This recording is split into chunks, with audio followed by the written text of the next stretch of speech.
কাল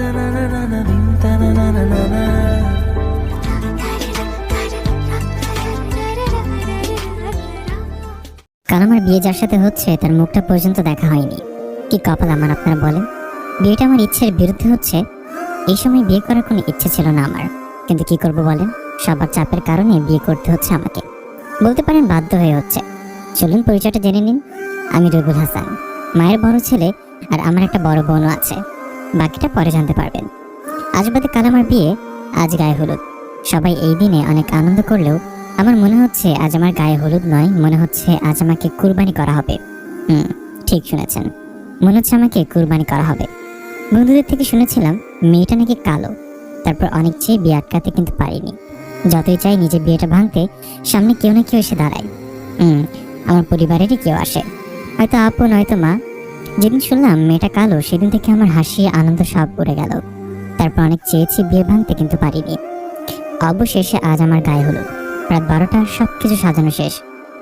এখন হলুদ লাগানোর পালা। ইচ্ছে না থাকা সত্ত্বেও হলুদ লাগাতে হচ্ছে। এক সাগর রাগ নিয়ে হলুদ লাগাতে দিলাম। অবশেষে সব শেষে বিয়ের দিন এলো। আজ আমার বিয়ে, ধুমধাম বিয়ে হলো। সব আনন্দ করলো, আমি ছাড়া। আমি কখনো সিগারেট খাইনি। আজ কেন যেন মনে হচ্ছে সিগারেট খেলে এই মনের কিছুটা কষ্ট কমবে। ফোন দিলাম রাশেদকে। কই তুই? এই তো নিচে আছে। তুই কোথায়?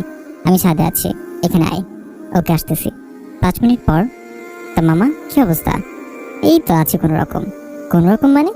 আজ তো একদম ভালো থাকার কথা মামা। বাদ দে। তোর কাছে সিগারেট আছে? হ্যাঁ আছে, কিন্তু কেন? দে তো একটা। মানে কি? তুই সিগারেট নিয়ে কি করবি?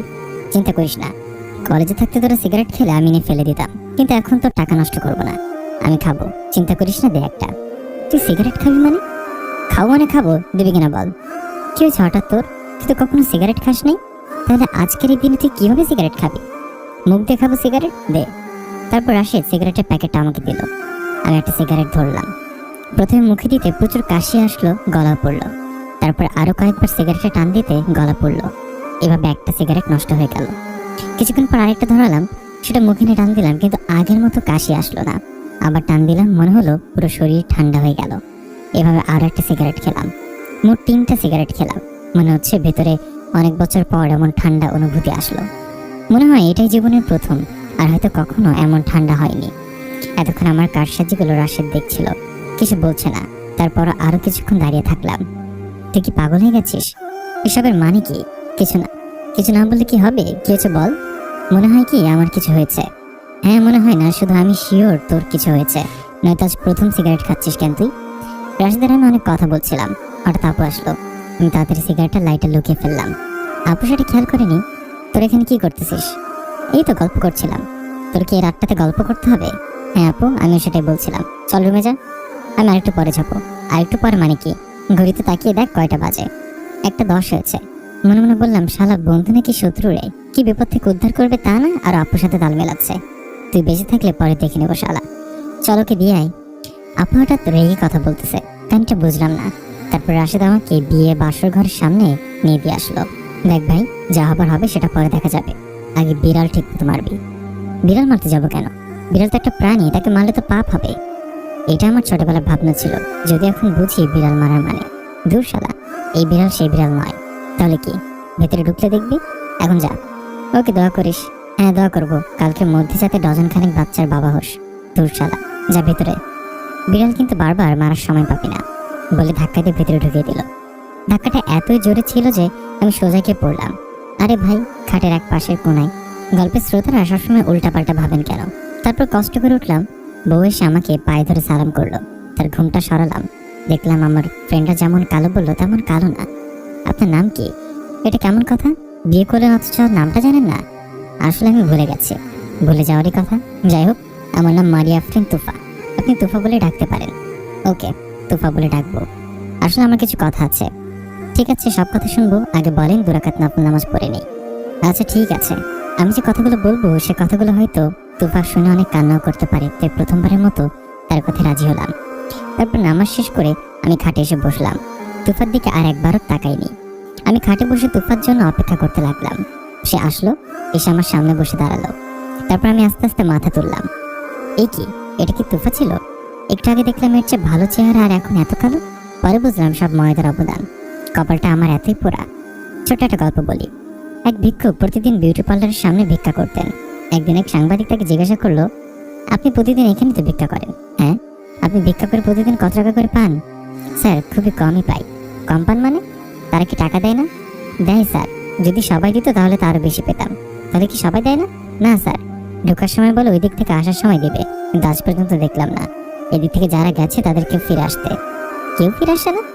সাংবাদিক আসল কাহিনী বুঝলো, ময়দার কারণে এদিক থেকে যারা ঢোকে তাদের আর চিনতে পারে না ভিক্ষুক। হ্যাঁ, বলেন কি কথা? আমি বিয়ে করতে চাইনি, সবার জোরে জোরেতে আমি বিয়ে করেছি। বলা যায় বাধ্য করে বিয়ে করতে হয়েছে আপনাকে।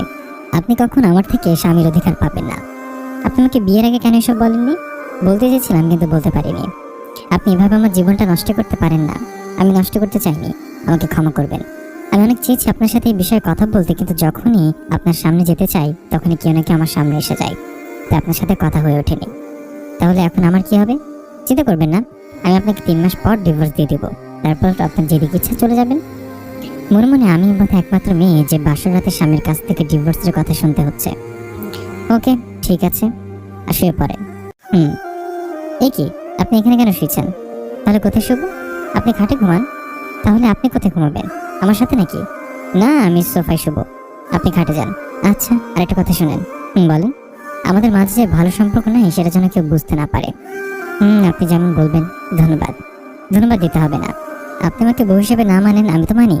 এই বলে শুয়ে পড়ল। আমি কিছু বললাম না। পরের দিন সকালে ঘুম ভাঙতেই শুনি কে যেন কোরআন শরীফ তেলাওয়াত করছে। আমি শক খেলাম, এটা তো পুরো আপুর কণ্ঠ নয়। আর এত কাছ থেকে কেন আওয়াজ আসছে? তারপর মাথা তুলে দেখলাম তুফা কোরআন শরীফ তেলাওয়াত করছে। আমি তো তার তেলাওয়াত শোনার জন্য আবারও ঘুমায় ভান ধরে শুয়ে রইলাম। সোফা থেকে তুফার চেহারাটা খুব ভালো করে দেখা যাচ্ছে। যখন কোরআন তেলাওয়াত শেষ করে আমার দিকে তাকালো, তার চোখের উপর আমার চোখ পড়ে গেল। আপনি কখন উঠলেন? একটু আগে উঠলাম, আর আপনার তেলাওয়াত শুনছিলাম। আচ্ছা, এখন গোসল করে নেন। কেন? আমাদের মাঝে তো কিছু হয়নি, গোসল করতে হবে কেন? এইটা সমাজের নিয়ম। যদি আপনি গোসল না করেন তাহলে অনেকে অনেক রকম মনে করবে। আর আপনি বলেছিলেন আমাদের মাঝে যা হচ্ছে তা যেন কেউ আর না জানে। এখন গোসল করে নেন। আচ্ছা। তারপর গোসল শেষ করে রুমে এসে দেখি তুফা নেই। তুফা নিয়ে চলে গেছে রান্নাঘরে হেল্প করার জন্য। আমি রুমে এসে বসে আছি, আর ওইদিকে তুফা রান্নার কাজে হেল্প করার জন্য গেছে। ভাবি, আপনি এখানে কেন? আসলাম আপনাদের রান্নার কাজে হেল্প করতে। কালকে এসে আজকেই কাজ করবেন? হ্যাঁ, আর কয়েকদিন পর তো আমাকে দেখতেই হবে। একদম না, কোনো জিনিসে হাত দেবেন না আপনি। আমি করতেছি, করতে দিন। এটা কেমন কথা? আপনি একা একা করবেন? চলেন আমি আপনাকে হেল্প করি। একদম না, আপনি শুধু দেখবেন। ওকে, কাল কিন্তু আমাকে করতে দিতে হবে। নতুন বউ কিন্তু ভাবি আপনি। এখন আপনাকে কিছু করতে হবে না। বছর 2 যাক, তারপর করবেন। কি বছর 2-1? হ্যাঁ আপু, বছর 2-1। তাহলে কি এত সময় আমার স্বামী আমার রান্না করা খাবার পাবে না? ইস, কালকে এসে স্বামীর প্রতি এত দরদ, কি ব্যাপার ভাবি? ডাল মে কুছ কালা হ্যাঁ? কি বললেন বুঝলাম না। তার ভাইয়ের আদর কেমন করলো আপনাকে? আপু আপনিও না। তুফা বাইরে লজ্জায় লাল হয়ে গেছে, আর ভেতরে এক সাগর কষ্ট লুকিয়ে রাখছে, যা তার বাহিরে ফরমালিন যুক্ত হাসির কারণে বোঝা যাচ্ছে না। হয়েছে, আর লজ্জা পেতে হবে না। আচ্ছা আপু, ওনার কি খাবার পছন্দ? ওর তো কোনো খাবার অপছন্দ নয়, তবে বিরিয়ানি আর নুডলস একটু বেশি খায়। এগুলো কি রান্না করা হয়েছে? বিরিয়ানি রান্না শেষ, এখন নুডলস রান্না বাকি। আপনি বসেন, নুডলসটা আমি রান্না করছি। বললাম না, কোনো কিছুতে বছর 2-1 হাত দেওয়া নিষেধ। প্লিজ আপু, শুধু নুডলসটা রান্না করবো, আর কিছু না। Please please please. তুফান অনেক জোরাজোরিতে আপু রাজি হলো। তারপর তুফান নুডলস রান্না করলো। সব রান্না শেষে যান ভাবি, এখন রুবেলকে ডেকে আনেন। ওকে আপু। তারপর তুফা আমাকে ডাকার জন্য উপরে চলে আসলো। আমি তখনও রুমে বসে আছি। খাবার রেডি, আপনি খেয়ে আসেন। আমি খেয়ে আসবো মানে? আপনি খাবেন না? আগে আপনি খেয়ে আসেন, তারপর আমি খাবো। এটা কেমন হয়? চলেন দুজন একসাথে খেয়ে আসি। আচ্ছা চলেন। আরেকটা কথা। জি বলেন। নিজেকে বুঝতে পারিনি তো? না, আগে কিছু বুঝতে পারিনি। গুড। আরেকটা কথা, আমরা যখন নিচে কথা বলবো তখন তুমি করে বলবে। আমি কেমনে তুমি করে বলবো? তুমি আপনি বলবেন, আর আমি আপনি বলবো। আপনার ইচ্ছা, তাই মনে রাখবেন যাতে কেউ বুঝতে না পারে। ওকে। তারপর তুপার সাথে নিচে গেলাম। টেবিলে সব খাবার সাজানো আছে, কিন্তু আমার বেশি পছন্দের জিনিসগুলো নাই। মনটা খারাপ হয়ে গেল। ভেবেছিলাম সেই প্রিয় 2টা জিনিস থাকবে, কিন্তু নাই। তারপর নাস্তার টেবিলে গিয়ে বসলাম। আমার বিপরীতে আমার পাশে বসলো তুফা। একটু পর আপু আসলো। মা আগে থেকে বসে আমাদের জন্য অপেক্ষা করছিল। কি হলো, তোর নাস্তা কর। আপু তুমি বসে যাও, আমি পরে খাবো, তোর আগে খেয়ে নে। আমাদের সাথে বড় সমস্যা নেই। হ্যাঁ আপু, আপনি বসে যান আমাদের সাথে। আচ্ছা বসতেছি, তোমরা শুরু করো, আমি আরেকটা আইটেম নিয়ে আসি। এবেলা আপু আবারও রান্নাঘরে চলে গেল। ফিরে আসলো নুডলস নিয়ে। নুডলস দেখে আমার তো জিহ্বায় জল এসে গেল। আপু নুডলস দাও, আর কিছু খাবো না। কেমনি কি? এটা তো কাউকে দেওয়া যাবে না। কেন? এটা কি জন্য বানালে তাহলে? শুধু আমার জন্য। দেখ আপু, আমি আগে খাবো তারপর তুমি। এত কষ্ট করে তোর জন্য রান্না করলাম নাকি? দিবা নাকি বলো? ছোট থেকে আপুর সাথে দুষ্টু মিষ্টি রাগ অভিমান চলে আসছে। আর সবচেয়ে বেশি হলো ফান করা। বস দিচ্ছে, আবার পেট খারাপ হবে। ঠিক ধরেছ, যদি না দাও পেট খারাপ হবে। এতক্ষণ আমাদের কথাগুলো মা আর তুফা বসে বসে শুনছিল। তুফা তো আমাদের কাহিনী দেখে এক প্রকার হালকা হালকা হাসছে। তারপর আপু নুডলস দিল। প্রথমে 2 চামচ খেয়ে মনে হলো আজকে নুডলসটা মা বা আপু করেনি। স্বাদটা একদম একটু ভিন্ন, তবে রান্না ভালোই হয়েছে। আপু, আজকে নুডলসটা কে রান্না করেছে? কেন, কি হয়েছে? আজকে স্বাদটা একটু অন্যরকম, তাই বললাম। আমি ছাড়া আবার কে? ওয়াও, তাই তো বলি এত জঘন্য কেন হয়েছে আজকে নুডলসটা? আপুকে রাগানোর জন্য বললাম। কি বললি তুই? বলে আপু তুফার দিকে তাকালো। দেখলাম তুফা চেহারা কালো করে ফেলেছে। তোদের এসব নাটক বন্ধ কর আর খাবার শেষ কর। দেখেছো মা, তোমার ছেলে কি বললো? নুডলস নাকি জঘন্য হয়েছে। হয়েছে তাই বললাম, আরো রাগানোর জন্য বললাম। ঠিক আছে, নুডলস তোকে খেতে হবে না, আমাকে দিয়ে দে, আমি খাবো। বলে আপু আমার দিকে আসতে লাগলো। আরে থাক, কষ্ট করে আমার জন্য তো বানিয়েছিস, ফেরত দিলে কেমন দেখায়?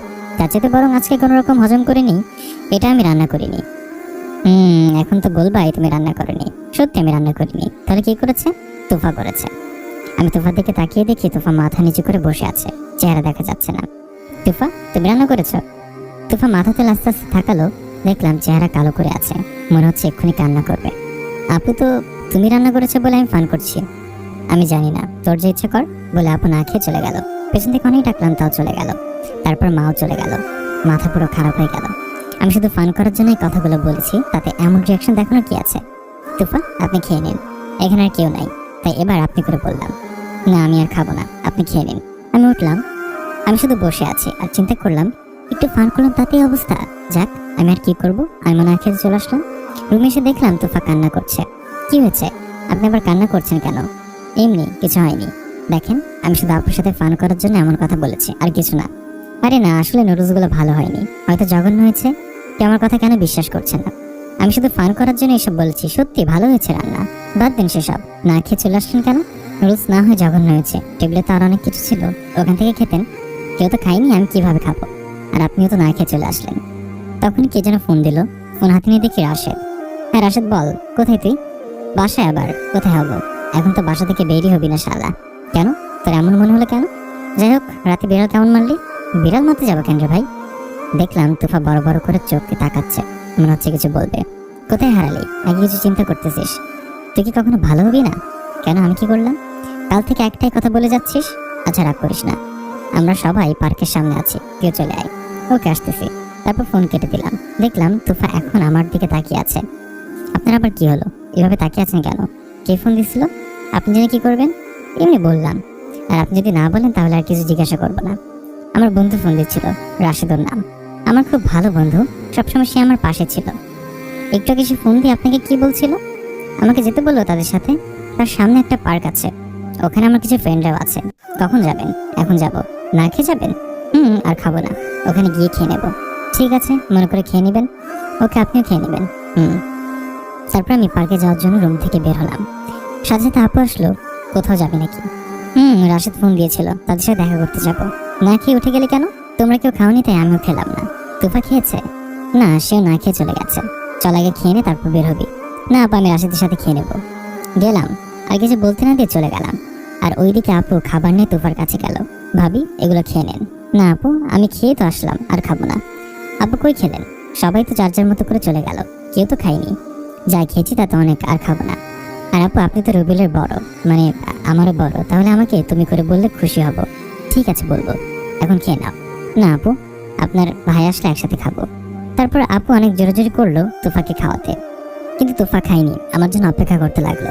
আমি চলে গেলাম রাশেদ সহ সবার সাথে দেখা করতে। পার্কে ঢুকে দেখি রাশেদ, ইমন, নাবিল সবাই বসে আছে। আমি তাদের কাছে গেলাম। তা মামা, কি খবর? ভালো। বল, কি জন্য ফোন দিলি? কেন, তোকে কি ফোন দিতে কারণ লাগবে? তা না, কিন্তু তুই তো কখনো মিস কল ছাড়া ফোন দিস না, কিন্তু আজকে ফোন দিলি তাই বললাম। হ্যাঁ, কি জন্য ফোন দেব আবার জানিস না? কেমনে জানবো আমি? ঠিক আছে, জানাতে হবে না। বস নাকি দাঁড়িয়ে থাকবি? আরে কি বলিস, ওর বসার সময় আছে নাকি? নতুন বউ বাসায়, বুঝিস তো। নতুন বউ? তাহলে একটা কাজ কর, আজ থেকে 7 দিন তুই আর তোর বউ কোয়ারেন্টাইনে চলে যা। কেন? কেন আবার? নতুন বউ তাই। দেখ ভাই, ফান করার মোডে নেই। বন্ধু আছিস, বন্ধু থাক, আর বেশি ওকালতি করবি না। এখন তো ওকালতি করবো, তাই না? আচ্ছা, তোরা কি সবাই আমাকে পাগল বানাতে দেখেছিস? আরে পাগল বানাবো কেন, একটু কথা বলবো তাই ডেকেছি। তুই বারবার হাসছিস কেন? কি হয়েছে আজ তোর? ওর আবার কি হবে? এমনি হাসতেছে। থাক তোরা, গেলাম আমি। আচ্ছা শোন, বল বাসর কেমন হলো? ঠিক বুঝলাম না, আবার বলতো। আমি বলতেছি বাসর ঘরে বিড়াল কেমন মারলি? চলে যাবো নাকি থাকতে দিবি? আচ্ছা থাক, আর বলবো না। তা ভাবি কেমন? তোফাকে তামিম দেখেনি। আমার পুরো কপাল, আর কি বলবো। কেন, কি হলো? কি আর হবে, একদম সুন্দর না অনেক কালো? বলিস কি? হ্যাঁ ভাই, ওকে দেখলে আমার দম বন্ধ হয়ে আসে। কি বলছিস তুই? জান্নাতের মতো হবে? কোথায় আকাশ আর কোথায় মাটি। আরে জান্নাত অর্ধেক হবে না। তুই না বলেছিলি জান্নাতের থেকে খুব সুন্দর মেয়ে বিয়ে করবি? বলছি আর করেও দেখাতাম, কিন্তু আমার কপালটা দেখ কেমন খারাপ। আপনার বলে রাখি, জান্নাত হলো আমার এক্স, রূপে গুণে মাশাআল্লাহ। হিংসা করে কথা বলতে তাই ব্রেকআপ হয়েছে। অনেক অহংকারী ছিল, সামনে দিক ওদিক হলে ঝগড়া করতো। আচ্ছা চিন্তা করিস না, সব ঠিক হয়ে যাবে। কোনো কিছু ঠিক হবে না, কপাল একবার আসছে, মনে বুঝে থাকবে। আচ্ছা সব কথা বাদ দে, শুধু তুই ভাবিকে একটু ভালোবাসা ট্রাই করবি, তাহলে তোদের দুজনের মধ্যে ভালোবাসার সৃষ্টি হবে। তারপর আর তোর থেকে খারাপ লাগবে না ভাবিকে দেখে। আর কি ভালোবাসা ট্রাই করব? ওকে দেখলে আমার গা জ্বলে, বমি আসে। তাহলে বিয়ে করলি কেন? আমি করতে চেয়েছি নাকি? মা তো সব করেছে।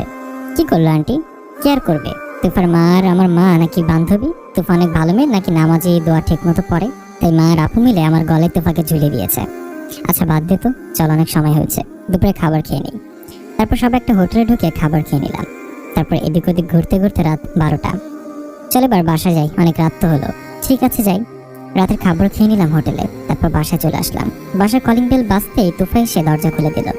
আমি সোজা এসে সোফায় শুয়ে পড়লাম। আমার পেছনে পেছনে তুফা এলো। আমি খাবার দিচ্ছি, আপনি ফ্রেশ হয়ে খেয়ে নিন। আমি খেয়ে আসছি। তারপর তুফার কিছু বললো না। একটু পর মা আসলো। কি রে, তোকে কতবার ফোন দিছি? আমি ফোন বের করে দেখি 20টা কল। ফোন সাইলেন্স ছিল, তাই বুঝি নাই।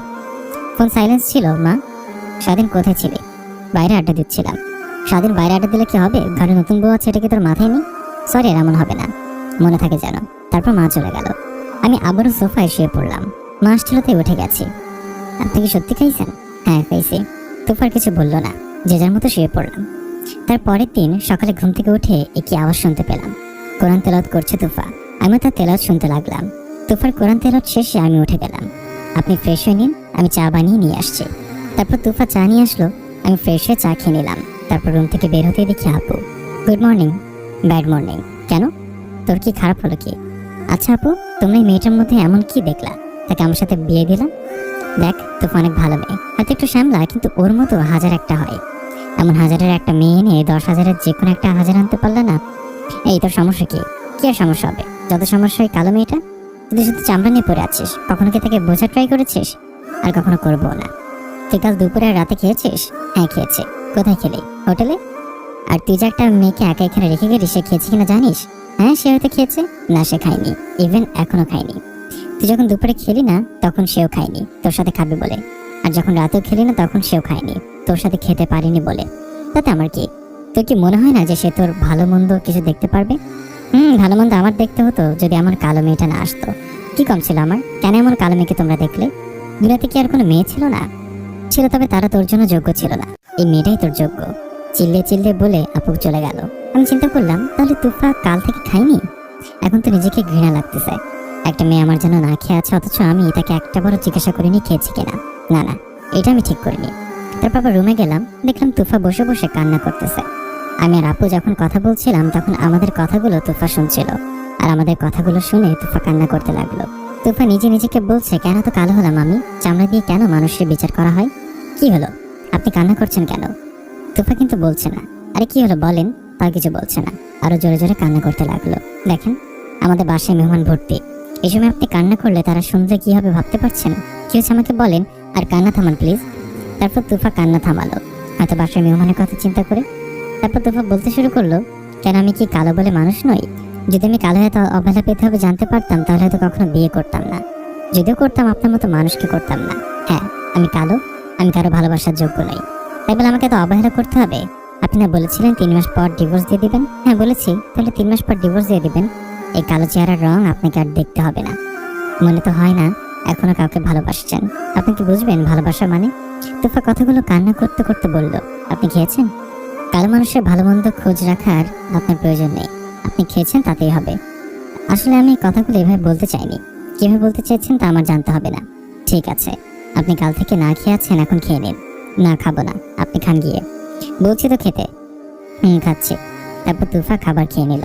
প্রতিদিন সকালে তুফার কোরআন তেলাওয়াত শুনে ঘুম ভাঙার একটা অভ্যাস হয়ে গেছে। আজ তামিমের বিয়ে, সবাইকে দাওয়াত দিছে, সবাই আসছে, যে যার বউ নিয়ে আসছে, কিন্তু আমি আসছি শুধু নিজেকে নিয়ে। কারণ তুফাকে আনলে আমার সম্মান একটুও থাকবে না। আমি আর রাশেদ একসাথে দাঁড়িয়ে আছি, ইমন নাবিল এরা আসেনি, আমাদের আগে আসতে হলো। একটু পর ইমন আর তার স্ত্রী আসলো, তারপর নাবিল আর তার স্ত্রী। শালা, আমার কপালটা খারাপ, বউ থাকার পরেও সিঙ্গেলদের মতো করে আসতে হলো। তাইমের বিয়েতে পার্টি দিচ্ছে, সবাই নিজের মতো ফুর্তি করার জন্য। একটা সময় এসে আমরা সব বন্ধু এক জায়গায় আসলাম। আমরা বসে বসে আড্ডা দিচ্ছিলাম, হঠাৎ ইমন আর নাবিলের বউ আসলো। ইমনের বউ সামিয়া, নাবিলের বউ জেরিন। কেমন আছেন ভাইয়া? হ্যাঁ ভালো ভাবি, আপনি কেমন আছেন? ভালো ভাইয়া। তো ভাইয়া ভাবিকে আনেননি কেন? না আনিনি। কেন ভাইয়া? ভাবিকে আনলে তার সাথে পরিচয় হতে পারতাম। আসলে সে আসতে চায়নি, তাই তাকে আনিনি। কি বলেন? আমরা তো পার্টি বললে না এসে থাকতে পারি না, আর ভাবি আসেনি এটা কেমন কথা? আসলে সে সব পছন্দ করে না, তাই আসেনি। আচ্ছা ভাইয়া, ভাবিকে দেখতে অনেক সুন্দর। যদি তার আগেও থেকেও জানি তোফা কালো, তাও জিজ্ঞাসা করলো। আরে তেমন কিছু না, আসলে সে শ্যামলা। ও তাই তো আসেনি। আচ্ছা ভাইয়া, আপনারা গল্প করেন, আমি আসছি। তারপর জেরিন ভাবি আর সামিয়া ভাবি একপাশে গিয়ে বলতেছিল, তা শুনে আমার মাথায় রক্ত উঠে গেল। তার আমার নামে যা ইচ্ছা মুখ দিয়ে আসছে তা বলেই যাচ্ছে। দেখেছেন ভাবি, আমাদের বলেছিল অনেক সুন্দর মেয়ে বিয়ে করবে, আর বিয়ে করেছে একটা ভূতকে। আমিও সেটাই বলছি। আসলে বেচারার কপালটাই খারাপ, চাইলো কি আর হইল কি। তাদের কথা শুনে নিজেকে আর ধরে রাখতে পারছিলাম না। আজ ইচ্ছে মতো মদ খেলাম। যে আমি কখনো সিগারেট খাইনি, সে আমি আজ তুফা নামের মেয়েটার জন্য সিগারেট খেলাম। আর আজ মদও খাচ্ছি, ইচ্ছে মতো মদ খেয়ে একদম মাতাল। তারপর রাশিদ আমাকে ধরে নিয়ে আসলো আমার বাসায়। মদ খাওয়ার পর রবিউল নামের ছেলেটা তেমন কিছু মনে নেই, মাতাল হয়ে গেল সে।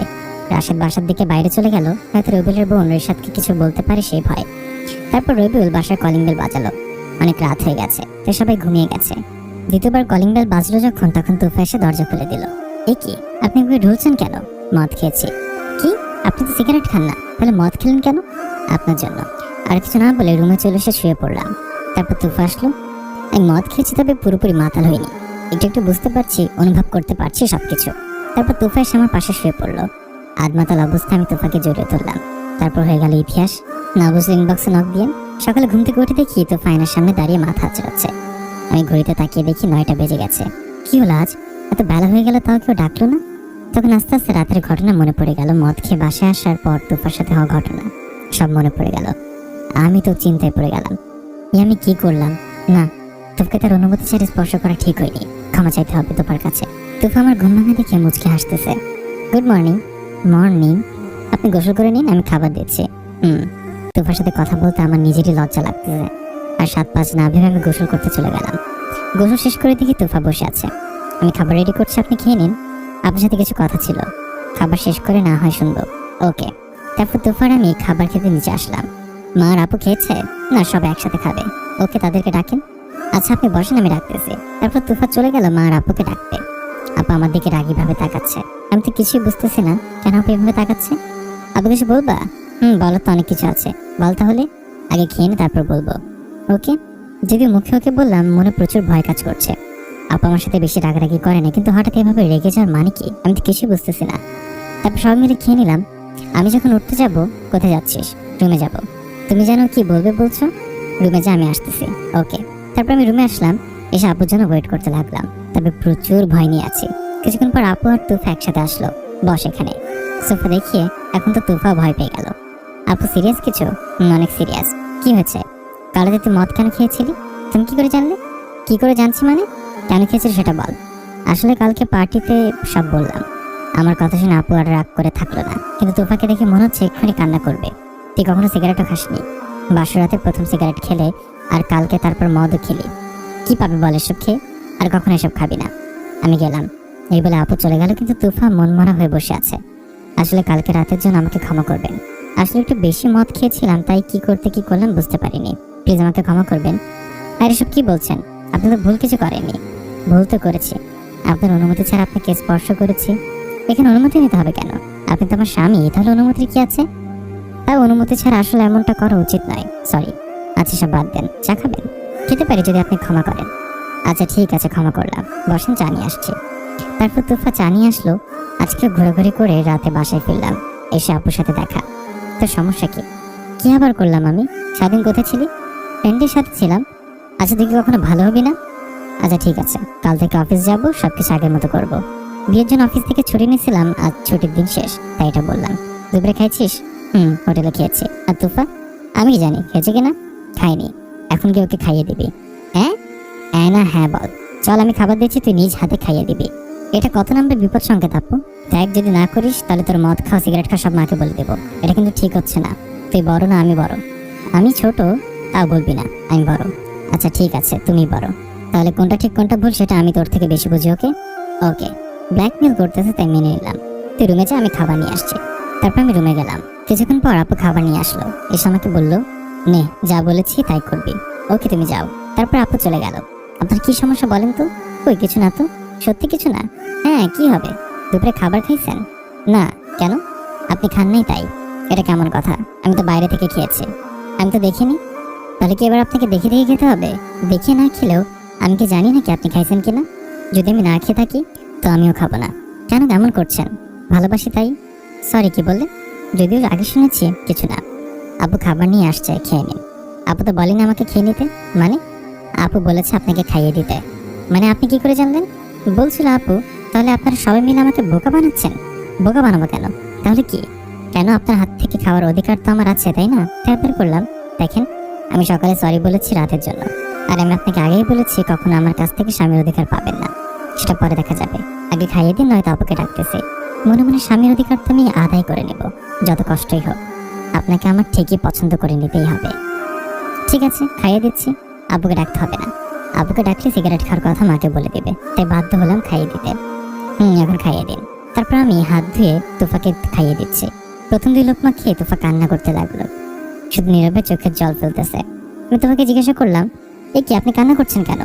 কই যাচ্ছি না তো, এমনি চোখে যেন কি পড়েছে। দেখেন, আমাকে মিথ্যা বলবেন না, চোখে কিছু পড়েনি। বলেন কি হয়েছে আপনার? আসলে অনেক ইচ্ছে ছিল প্রতিদিন একবেলা হলেও স্বামীর হাতের খাবার খাবো, কিন্তু আর সেটা পূর্ণ হলো। কিন্তু দেখেন তা কিভাবে পূর্ণ করতে হলো। তাহলে কাঁদতে হবে? এটা সুখের কান্না। হয়েছে, আর কান্না করতে হবে না। করেন। খাবার তার মুখের সামনে ধরে তুফা চুপচাপ খেয়ে নিল। তারপর রাতে বসে অফিসের ফাইলগুলো দেখলাম। তারপর সোফায় গিয়ে শুয়ে পড়লাম। আমার সোফায় ঘুমানো দেখে তুফা বলল, আপনার আবার কি হলো? কিছু না তো। তাহলে সোফায় ঘুমাচ্ছেন কেন আজকেও? না, এখানে আমি ঠিক আছে, আপনি কি শুয়ে পড়ুন। না, আপনি বেডে আসেন। আর আপনি কোথায় ঘুমাবেন তাহলে? কেন, আমিও বেডে ঘুমাবো? না, এমন হয় না। কেন হয় না? আপনি তো আমার স্বামী, তাহলে কেন হবে না? আমি কতবার বলবো আপনাকে বউ হিসেবে আমি মানি না? দেখেন, এত কিছু বুঝি না। আপনি বেডে ঘুমাবেন, প্রয়োজনে আমি সোফায় ঘুমাবো। এবার কিন্তু বেশি হচ্ছে। আমি আপনাকে বউ হিসেবে না মানতে পারি, কিন্তু মানবিকতা বলতে আমার কিছু আছে, তাই আপনাকে সোফায় ঘুমাতে দিতে পারি না। যান, আপনি গিয়ে বেডে ঘুমান, আমি এখানে ঘুমাচ্ছি। যদি আপনি বেডে না ঘুমান তাহলে আজ আমিও বেডে ঘুমাবো না। যা ইচ্ছে করেন, তা আমাকে বিরক্ত করবেন না। তারপর আমি উল্টো দিকে ঘুরে সোফায় শুয়ে পড়লাম। মাঝরাতে কারোর কান্নার আওয়াজে ঘুম ভেঙে গেল। আমি উঠে দেখি তুফা আমার পায়ের কাছে বসে কান্না করছে। এটা দেখে আমার মন খারাপ হয়ে গেল। এই মেয়েটাকে এত অবহেলা করি, তাও কি চাই মেয়েটা আমার কাছে? কেন এমন করে? এ কি, আপনি ঘুমাননি? না। কি হলো, আপনি ঘুমাচ্ছেন না কেন? আপনার সমস্যা কি? আমার সমস্যা আপনি। আমি মানে? কেন আপনি আমাকে এত কষ্ট দিচ্ছেন? জানেন, বিয়ের আগে কত স্বপ্ন দেখেছি, বিয়ের পর স্বামীকে নিয়ে কত গল্প করব, কত মান অভিমান হবে। কিন্তু দেখেন, আপনি আমার কোনো স্বপ্নই পূরণ করতে দেননি। কেন তো অবহেলা করছেন আমায়? আমি হয়তো কালো, তাই বলে এত অবহেলা? এসব বাদ দিন, আর কোনো কান্না দেখতে চাই না। সোজাকে ঘুমিয়ে পড়েন। বলছি না, আপনি যতক্ষণ না বেডে যাবেন আমি ঘুমাবো না। আচ্ছা ঠিক আছে, যাব। তবে আমার শর্ত আছে। রাজি? শর্তগুলো কি শুনবেন তো নাকি? ওকে বলেন। আমার শর্ত হলো আমাদের মাঝখানে ফাঁকা থাকতে হবে, মানে কোল বালিশ থাকতে হবে। বালিশের এই পাশে ওপাশ আসতে পারবেন না। আমিও যাব না। ভুলে আমাকে স্পর্শ করা যাবে না। বলেন, সব মানতে পারবেন তো? 100% মানবো। মনে মনে একদম মানবো না। আপনি আমার স্বামী, স্বামীর অধিকার যেভাবে হোক আমাকে আদায় করতেই হবে। ঠিক আছে, চলো। তারপর আমি বেডে গিয়ে মাঝখানে কোল বালিশ দিয়ে অপর দিকে ঘুরে শুয়ে পড়লাম। তুফা মনে মনে যত অবহেলা করেন না কেন, আপনাকে ঠিকই আপন করে নেব। তারপর আমি ঘুমিয়ে গেলাম। 4টা বাজে ঘুম ভেঙে গেল। চোখ খুলে দেখি আমি তুফাকে জড়িয়ে ধরে আছি, মাঝখানে বালিশ নেই। পাশে তাকিয়ে দেখলাম বালিশ নিচে পড়ে আছে। আমি তাড়াতাড়ি তুফাকে ছেড়ে দিতে চাইলাম, কিন্তু আমি ছাড়তে পারছি না। তুফা আমাকে জড়িয়ে ধরে আছে। আমি ছাড়তে চাইলে তুফা আরো বেশি করে জড়িয়ে ধরে। আর আমি আরো বেশি নিজেকে ছাড়ানোর ট্রাই করলে তুফার ঘুম ভেঙে যাবে, তখন আবার আমাকে খারাপ ভাববে। পড়ে গেলাম এক বেকায়দায়। যাক, আর কিছুক্ষণ পর এমনিতেও ধরা খেয়ে যাবো, তার চেয়ে বরং এখন ছাড়িয়ে নিলে বড় জোরে বেঁচে যাব। তখনই তুফার ঘুম ভেঙে গেল। এই, আপনি আমাকে জড়িয়ে ধরছেন কেন? কই না তো, আমি তো নিজে দেখলাম। না, আপনি ভুল দেখেছেন। আমি কেন জড়িয়ে ধরবো? জড়িয়ে তো ধরেছেন আপনি, আমি ধরিনি। একদম মিথ্যা বলবেন না, আপনি ধরেছেন। আমি সত্যি আপনাকে ইচ্ছে করে জড়িয়ে ধরিনি। ঘুমের মধ্যে কেমন কি হলো নিজেও জানি না। আচ্ছা ঠিক আছে, এখন ঘুমান। তুফা মনে মনে বলল, আহা, বালিশ তো আমি নিচে ফেলেছি আপনাকে জড়িয়ে ধরবো বলে, আর আপনি আমাকে জড়িয়ে ধরেননি, আমি আপনাকে জোর করে জড়িয়ে ধরেছি। অনেক কিছু ভাবতে ভাবতে সকাল হয়ে গেল, আর অপর দিকে আমি ঘুমিয়ে আছি। সকাল সকাল তুফা ডাকতে লাগলো, এই যে শুনছেন, আর কত ঘুমাবেন, ওঠেন। আর একটু পর, আরে ওঠেন, কয়টা বাজে দেখেছেন? আপনি না আজ অফিস যাবেন? হ্যাঁ যাবো। কয়টা বাজে? 9টা বাজে। এখন অফিস যাবেন কখন? কি 9টা বাজে? আমাকে আরো আগে ডাকেননি কেন? বলে লাফ দিয়ে ঘুম থেকে উঠে গেলাম। ঘড়িতে তাকিয়ে দেখি 5টা। এটা কি হলো? কোনটা? কয়টা বাজে? 5টা। তাহলে আপনি কয়টা বাজে বললেন? 5টা বলেছি আমি। তাহলে আমি কি ভুল শুনলাম? আপনি ঠিকই শুনেছেন। যান ফ্রেশ হয়ে নামাজ পড়ে আসুন। ওকে। তারপর মসজিদে গিয়ে নামাজ পড়ে এসে দেখি তুফা কোরআন পড়তেছে। আমি সোফায় গিয়ে বসলাম। আমি আসতে দেখে তুফা বলল, আপনি বসেন, আমি চা বানিয়ে আনছি। না, আপনি আগে কোরআন পড়েন। ঠিক আছে, আপনি বসেন তাহলে। তুফা কোরআন পড়তে লাগলো, আর আমি তার দিকে তাকিয়ে আছি। আগে অনেকবার দেখেছি, কিন্তু কখনো আজকের মতো লাগেনি। তুফা শ্যামলা, কিন্তু ওর মুখটা অনেক মায়াবী। ঠোঁটের নিচে কালো তিল, যা আরো মায়াবী করে তুলেছে। এসব আগে কখনো আমার চোখে পড়েনি। আজ সত্যি তুফাকে অনেক মায়াবী লাগছে। তুফার দিকে তাকিয়ে আরো অনেক কিছু ভাবছিলাম। হঠাৎ তুফা বলে উঠলো, আপনি বসেন, আমি খাবার দিচ্ছি। কি, এত তাড়াতাড়ি ভাত খাবো? তাড়াতাড়ি কই, 9টা তো বাজে। আমি ঘড়িতে তাকিয়ে দেখি সত্যি 9টা বেজে গেছে। এত সময় হয়ে গেল, অথচ আমি বুঝতেই পারিনি। আসলে তুফার চেহারার দিকে তাকিয়ে হারিয়ে ফেলেছিলাম নিজেকে। সময় কখন চলে গেল বুঝতে পারিনি। ঠিক আছে, আপনি খাবার রেডি করেন, আমি আসছি। এভাবে আর কারোর দিকে তাকাবেন না কিন্তু। কিভাবে? এই যে আমার দিকে যেভাবে তাকিয়েছিলেন। আসলে না, মানে আমি বুঝতে পারিনি। শুধু আমার দিকে তাকাবেন আর কারোর দিকে না। তারপর তুফা মুচকে এসে চলে গেল। আমি চিন্তা করলাম, একটু আগে কি হলো? হায় হায়, এটা আমি কি বললাম? তুফা যখন বললো শুধু তার দিকে তাকাতে, তখন আমি কেন বললাম? উফ, এই মেয়েটা আমার মাথা পুরো খেয়ে নিয়েছে। কখন কি বলতে হবে বুঝতে পারছি না। তাই কিছু সময় পর তুফা খাবার খেতে ডাকতে আসলো।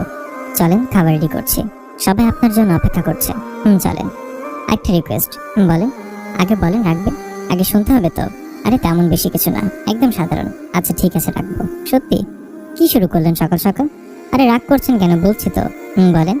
আমাকে এখন থেকে তুমি করে বলবেন। তুমি করে বলি তো? হ্যাঁ বলেন, তবে সেটা শুধু আপু আর মায়ের সামনে। যখন আপনি আর আমি একা থাকি, তখন আপনি আমাকে আপনি করে বলেন। এখন থেকে সবসময় তুমি করে বলবেন। এটা আবার কেমন চাওয়া? পারবো না আমি। আপনি আমাকে কথা দিয়েছেন, আমার কথা রাখবেন। তাই বলে এখন এমন আজব কিছু চাইতে হবে? এটাই। আপু নিজ থেকে ডাক দিয়ে বলছে, কি হলো, তোর আসছিস না কেন? আসছি। চলেন, আপু ডাকতেছে। বলেন, আগে আমার কথা রাখবেন। ঠিক আছে, চলেন। না মানে চলো। গুড, চলেন। তারপর নিচে গিয়ে টেবিলে বসলাম। Good morning. মর্নিং। আজ কি অফিস যাবে? হ্যাঁ আপু। ওকে, খেয়ে নে। তারপর সবাই নানা কথা বলতে বলতে খাওয়া শেষ করলাম। খাওয়া শেষ করে আমি রুমে আসলাম। এসে অফিসের জন্য কাগজপত্র রেডি করলাম। অফিস কয়টায় ছুটি হবে? 4টায়। দুপুরে মনে করে খেয়ে নেবেন। আপনি খেয়ে নেবেন। আবার আমি খাইনি বলে আগের মতো বসে থাকেন না। এবার কিন্তু বেশি হয়ে যাচ্ছে। আমি আবার কি করলাম? আবার আপনি আপনি করে কেন বলছেন আমাকে? ও সরি, মনে ছিল না। আজ যাতে ভুল না হয়। তারপর অফিসের সব কাগজ আর ল্যাপটপ নিয়ে বের হচ্ছে। তোফা পেছন থেকে ডাক দিল, কিছু বলবে? কি, রাগ করবেন না তো? আচ্ছা, করবো না। না থাক, আরেকদিন বলবো। ওকে, আসছি বলে আমি অফিসের জন্য বেরিয়ে পড়লাম। আর অপর দিক থেকে তুফা ভাবতে লাগলো, কত ইচ্ছে ছিল। না থাক, আরেকদিন বলবো। ওকে। তুফার কত ইচ্ছে ছিল প্রতিদিন স্বামী অফিসের জন্য রেডি হলে টাই বেঁধে দিবে। কত ইচ্ছে ছিল স্বামী প্রতিদিন অফিসে যাওয়ার আগে তাকে কপালে একটা ভালোবাসা পরশে খেতে বলবো ভালোবাসি। দেখুন তো তার কোনোটাই হচ্ছে না। হয়তো এটাই ভাগ্যের লেখা ছিল। এই বলে তুফা মন খারাপ করে বসে থাকলো। অপরদিকে আমি চলে গেলাম অফিসে। আমি বিয়ে করেছি, অফিসের কয়েকজন স্টাফ ছাড়া আর কেউ জানে না।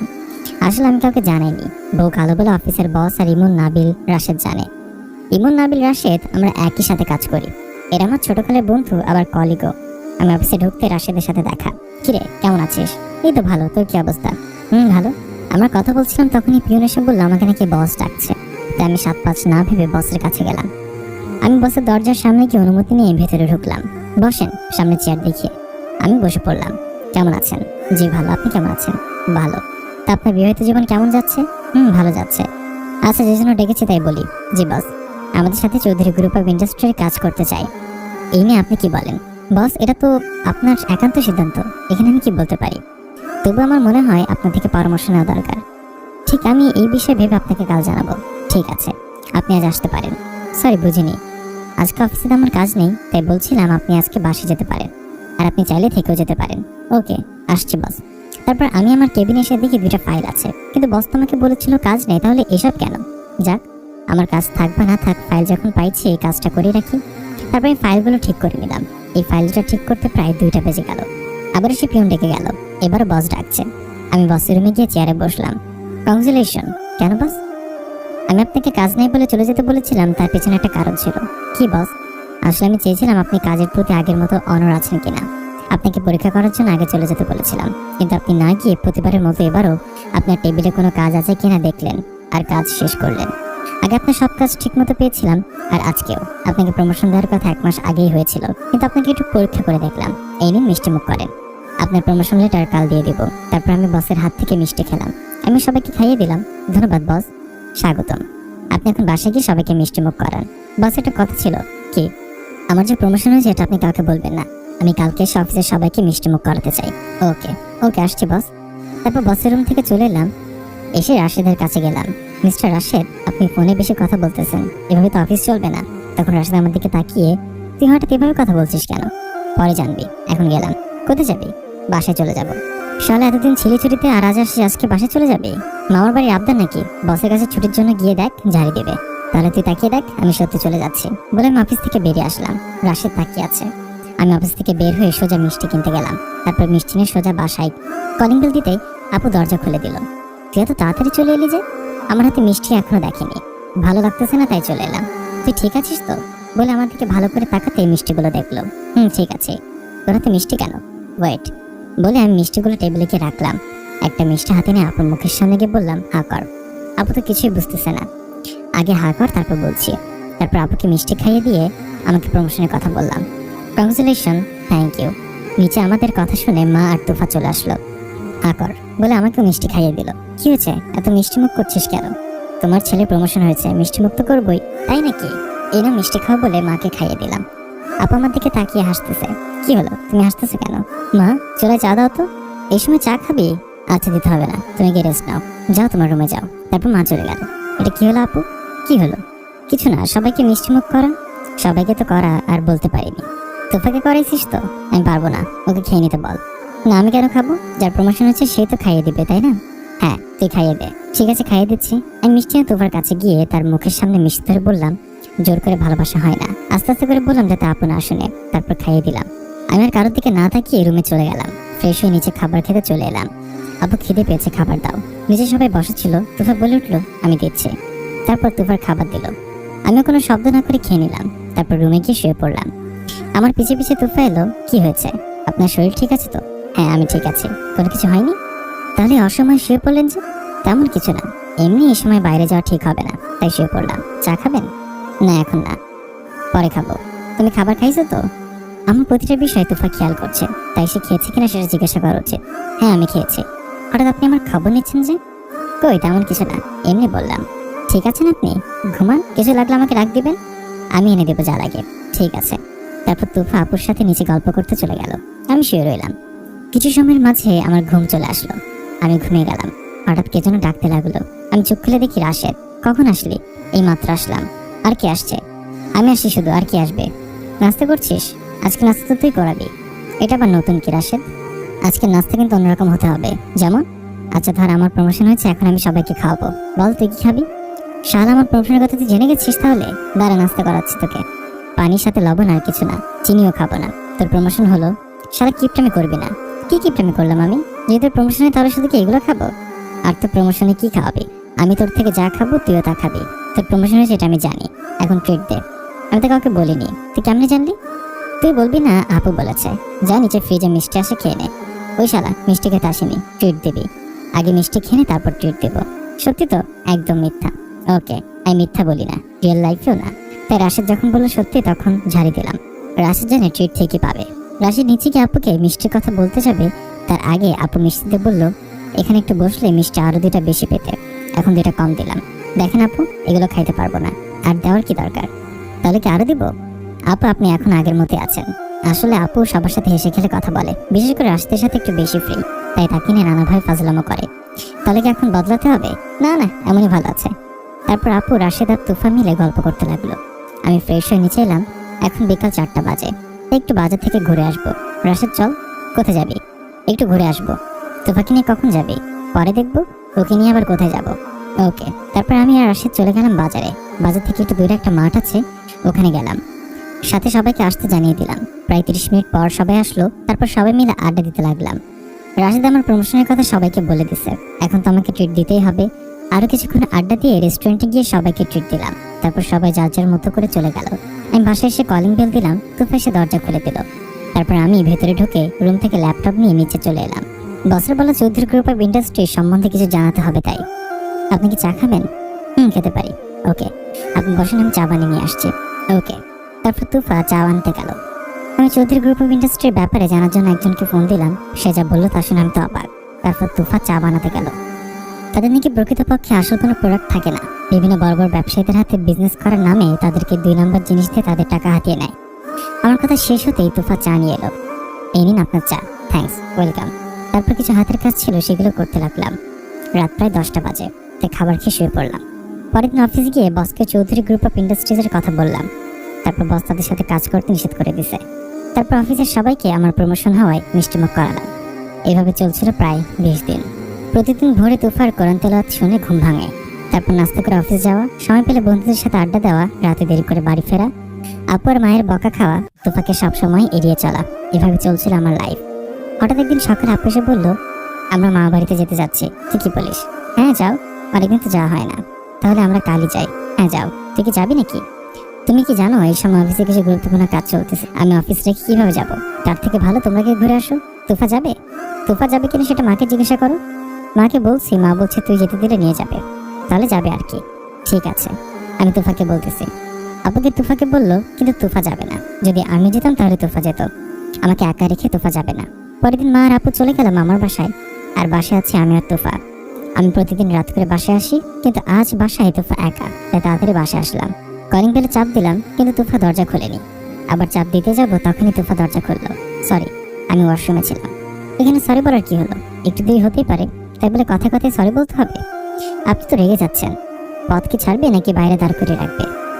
সরি স্যার, সরি, আসেন ভেতরে। আবার সরি? আচ্ছা আর বলবো না, মনে থাকে যেন। মনে থাকবে। তারপর আমি টেবিলে গিয়ে বসলাম। ঘড়িতে তাকিয়ে দেখি 9টা বাজে। আমার প্রচুর খিদে পেয়েছে। তুফাকে বললাম, আজকে অনেক খিদে পেয়েছে, দেখে কিছু দাও তো। এখনো তো কিছু রান্না করা হয়নি। এখন রান্না হয়নি মানে? আসলে আপনি রাত করে বাসায় আসেন তো, তাই এখনো রান্না করিনি। আচ্ছা ঠিক আছে, আজকে রান্না করতে হবে না, বরং তুমি রেডি হয়ে নাও, আজকে বাইরে খাবো। আপনি 10 মিনিট বসেন, আমি খাবার রেডি করছি। আজকে আর রান্না করা লাগবে না, চলো রেডি হয়ে এসো। ওকে, আপনি 5 মিনিট বসেন। ওকে। তারপর তুফা বসে রেডি হতে চলে গেল। আমি নিচে বসে আছি, তুফা রেডি হয়ে আসলো। তাকে দেখে অনেকটা মায়াবী লাগছে আজ। আমার হয়ে গেছে, ওকে চলো। তারপর দরজা লক করে তুফাকে নিয়ে বেরিয়ে পড়লাম। 10 মিনিট হাঁটলে এখান থেকে হোটেল পাবো। গাড়ি বের করবো নাকি রিক্সা নিয়ে যাবে? 10 মিনিটের রাস্তা গাড়ি নেওয়ার দরকার নাই, চলুন হেঁটে যাই। তুমি হাঁটতে পারবা না, একটা রিক্সা নেই। না না, রিক্সা লাগবে না, আজকে চাঁদের আলো অনেক, তাই দুজন পাশাপাশি হাঁটলে ভালো লাগবে। চলেন হাঁটি। দেখো আমি এত রোমান্টিক না, ওকে? তার মানে আপনি রিক্সা নিবেনি? হ্যাঁ নিব। তাহলে আমি যাবো না। আচ্ছা ঠিক আছে, চলো হেঁটে যাচ্ছি। রিক্সা নিলে তুফা সত্যি যাবে না, তাই আর বাড়াবাড়ি করলাম না। তারপর দুজন হাঁটতে লাগলাম। তুফা আমার পাশাপাশি হাঁটতেছে। দুজন হেঁটে হোটেলের সামনে গেলাম। পেছনে তাকিয়ে দেখি তুফা এখন ওই পাশে দাঁড়িয়ে আছে। আসতে চাচ্ছে কিন্তু গাড়ির কারণে আসতে পারছে না। তুফা এই অবস্থা দেখে আমার হাসি পাচ্ছে, আবার রাগ হচ্ছে। কি আর করার, আমি আবার ওই পাশে গেলাম। তারপর তুফার হাত দিয়ে হোটেলে নিয়ে আসলাম। তুফা আমার দিকে অবাক হয়ে তাকিয়ে আছে। এই প্রথম আমি তুফার অনুমতি ছাড়া তার হাত ধরলাম। যখনই মনে হলো আমি তার হাত ধরে আছি, তখনই ছেড়ে দিলাম। চলো ওইদিকের কোনাটা গিয়ে বসি। আমি তো মানুষের সামনে কিভাবে খাবো? আচ্ছা ঠিক আছে, স্পেশাল টেবিল নিচ্ছে। তারপর স্পেশাল একটা টেবিলে গিয়ে বসলাম, চারপাশে পর্দা দেখে। তারপর তুফাকে বললাম, খাবার কি খাবে দেখতে। তুফা বলল, আমি যা বলি তাই খাবে। তারপর আমি অর্ডার দিলাম। কিছুক্ষণ পর খাবার আসলো। তারপর দুজন খেয়ে নিলাম। খাওয়া শেষ করে বিল দিয়ে বাইরে আসলাম। এখন কি রিক্সা নেওয়া যাবে নাকি এখন হাঁটবে? রিক্সা নেবেন, কিন্তু বাসায় যাব না। মানে বাসায় না গেলে কোথায় যাবে? আজকে শহরটা ঘুরে দেখবো। আপনার মাথা খারাপ? মাথা খারাপ হবে কেন? অনেক ইচ্ছা ছিল স্বামীর সাথে রাতে অনেক ঘুরবো, তাই আজকে ঘুরবো। ঠিক আছে। তারপর আমি একটা রিক্সা ডাক দিলাম। মামা ফ্রি আছো? হ্যাঁ মামা, কোথায় যাবেন? কোথাও যাব না, শহরটা ঘুরে দেখবো। পারবে তো? হ্যাঁ মামা পারবো। ঠিক আছে। তারপর তুফা আর আমি উঠলাম রিক্সায়। তারপর আমরা রিক্সা নিয়ে ঘুরতে লাগলাম প্রায় 1 ঘন্টা। এই শহরের পাশে একটা নির্জন রাস্তা আছে। আমরা রাস্তায় ঢুকতেই কিছু গন্ডা আমাদের আটকালো। তারা 5 জন আছে। তাদের দেখে মনে হচ্ছে তারা অনেক জিম করে। তাদের পতার কাছ দেখে তুফা আমার হাত শক্ত করে ধরে থাকলো।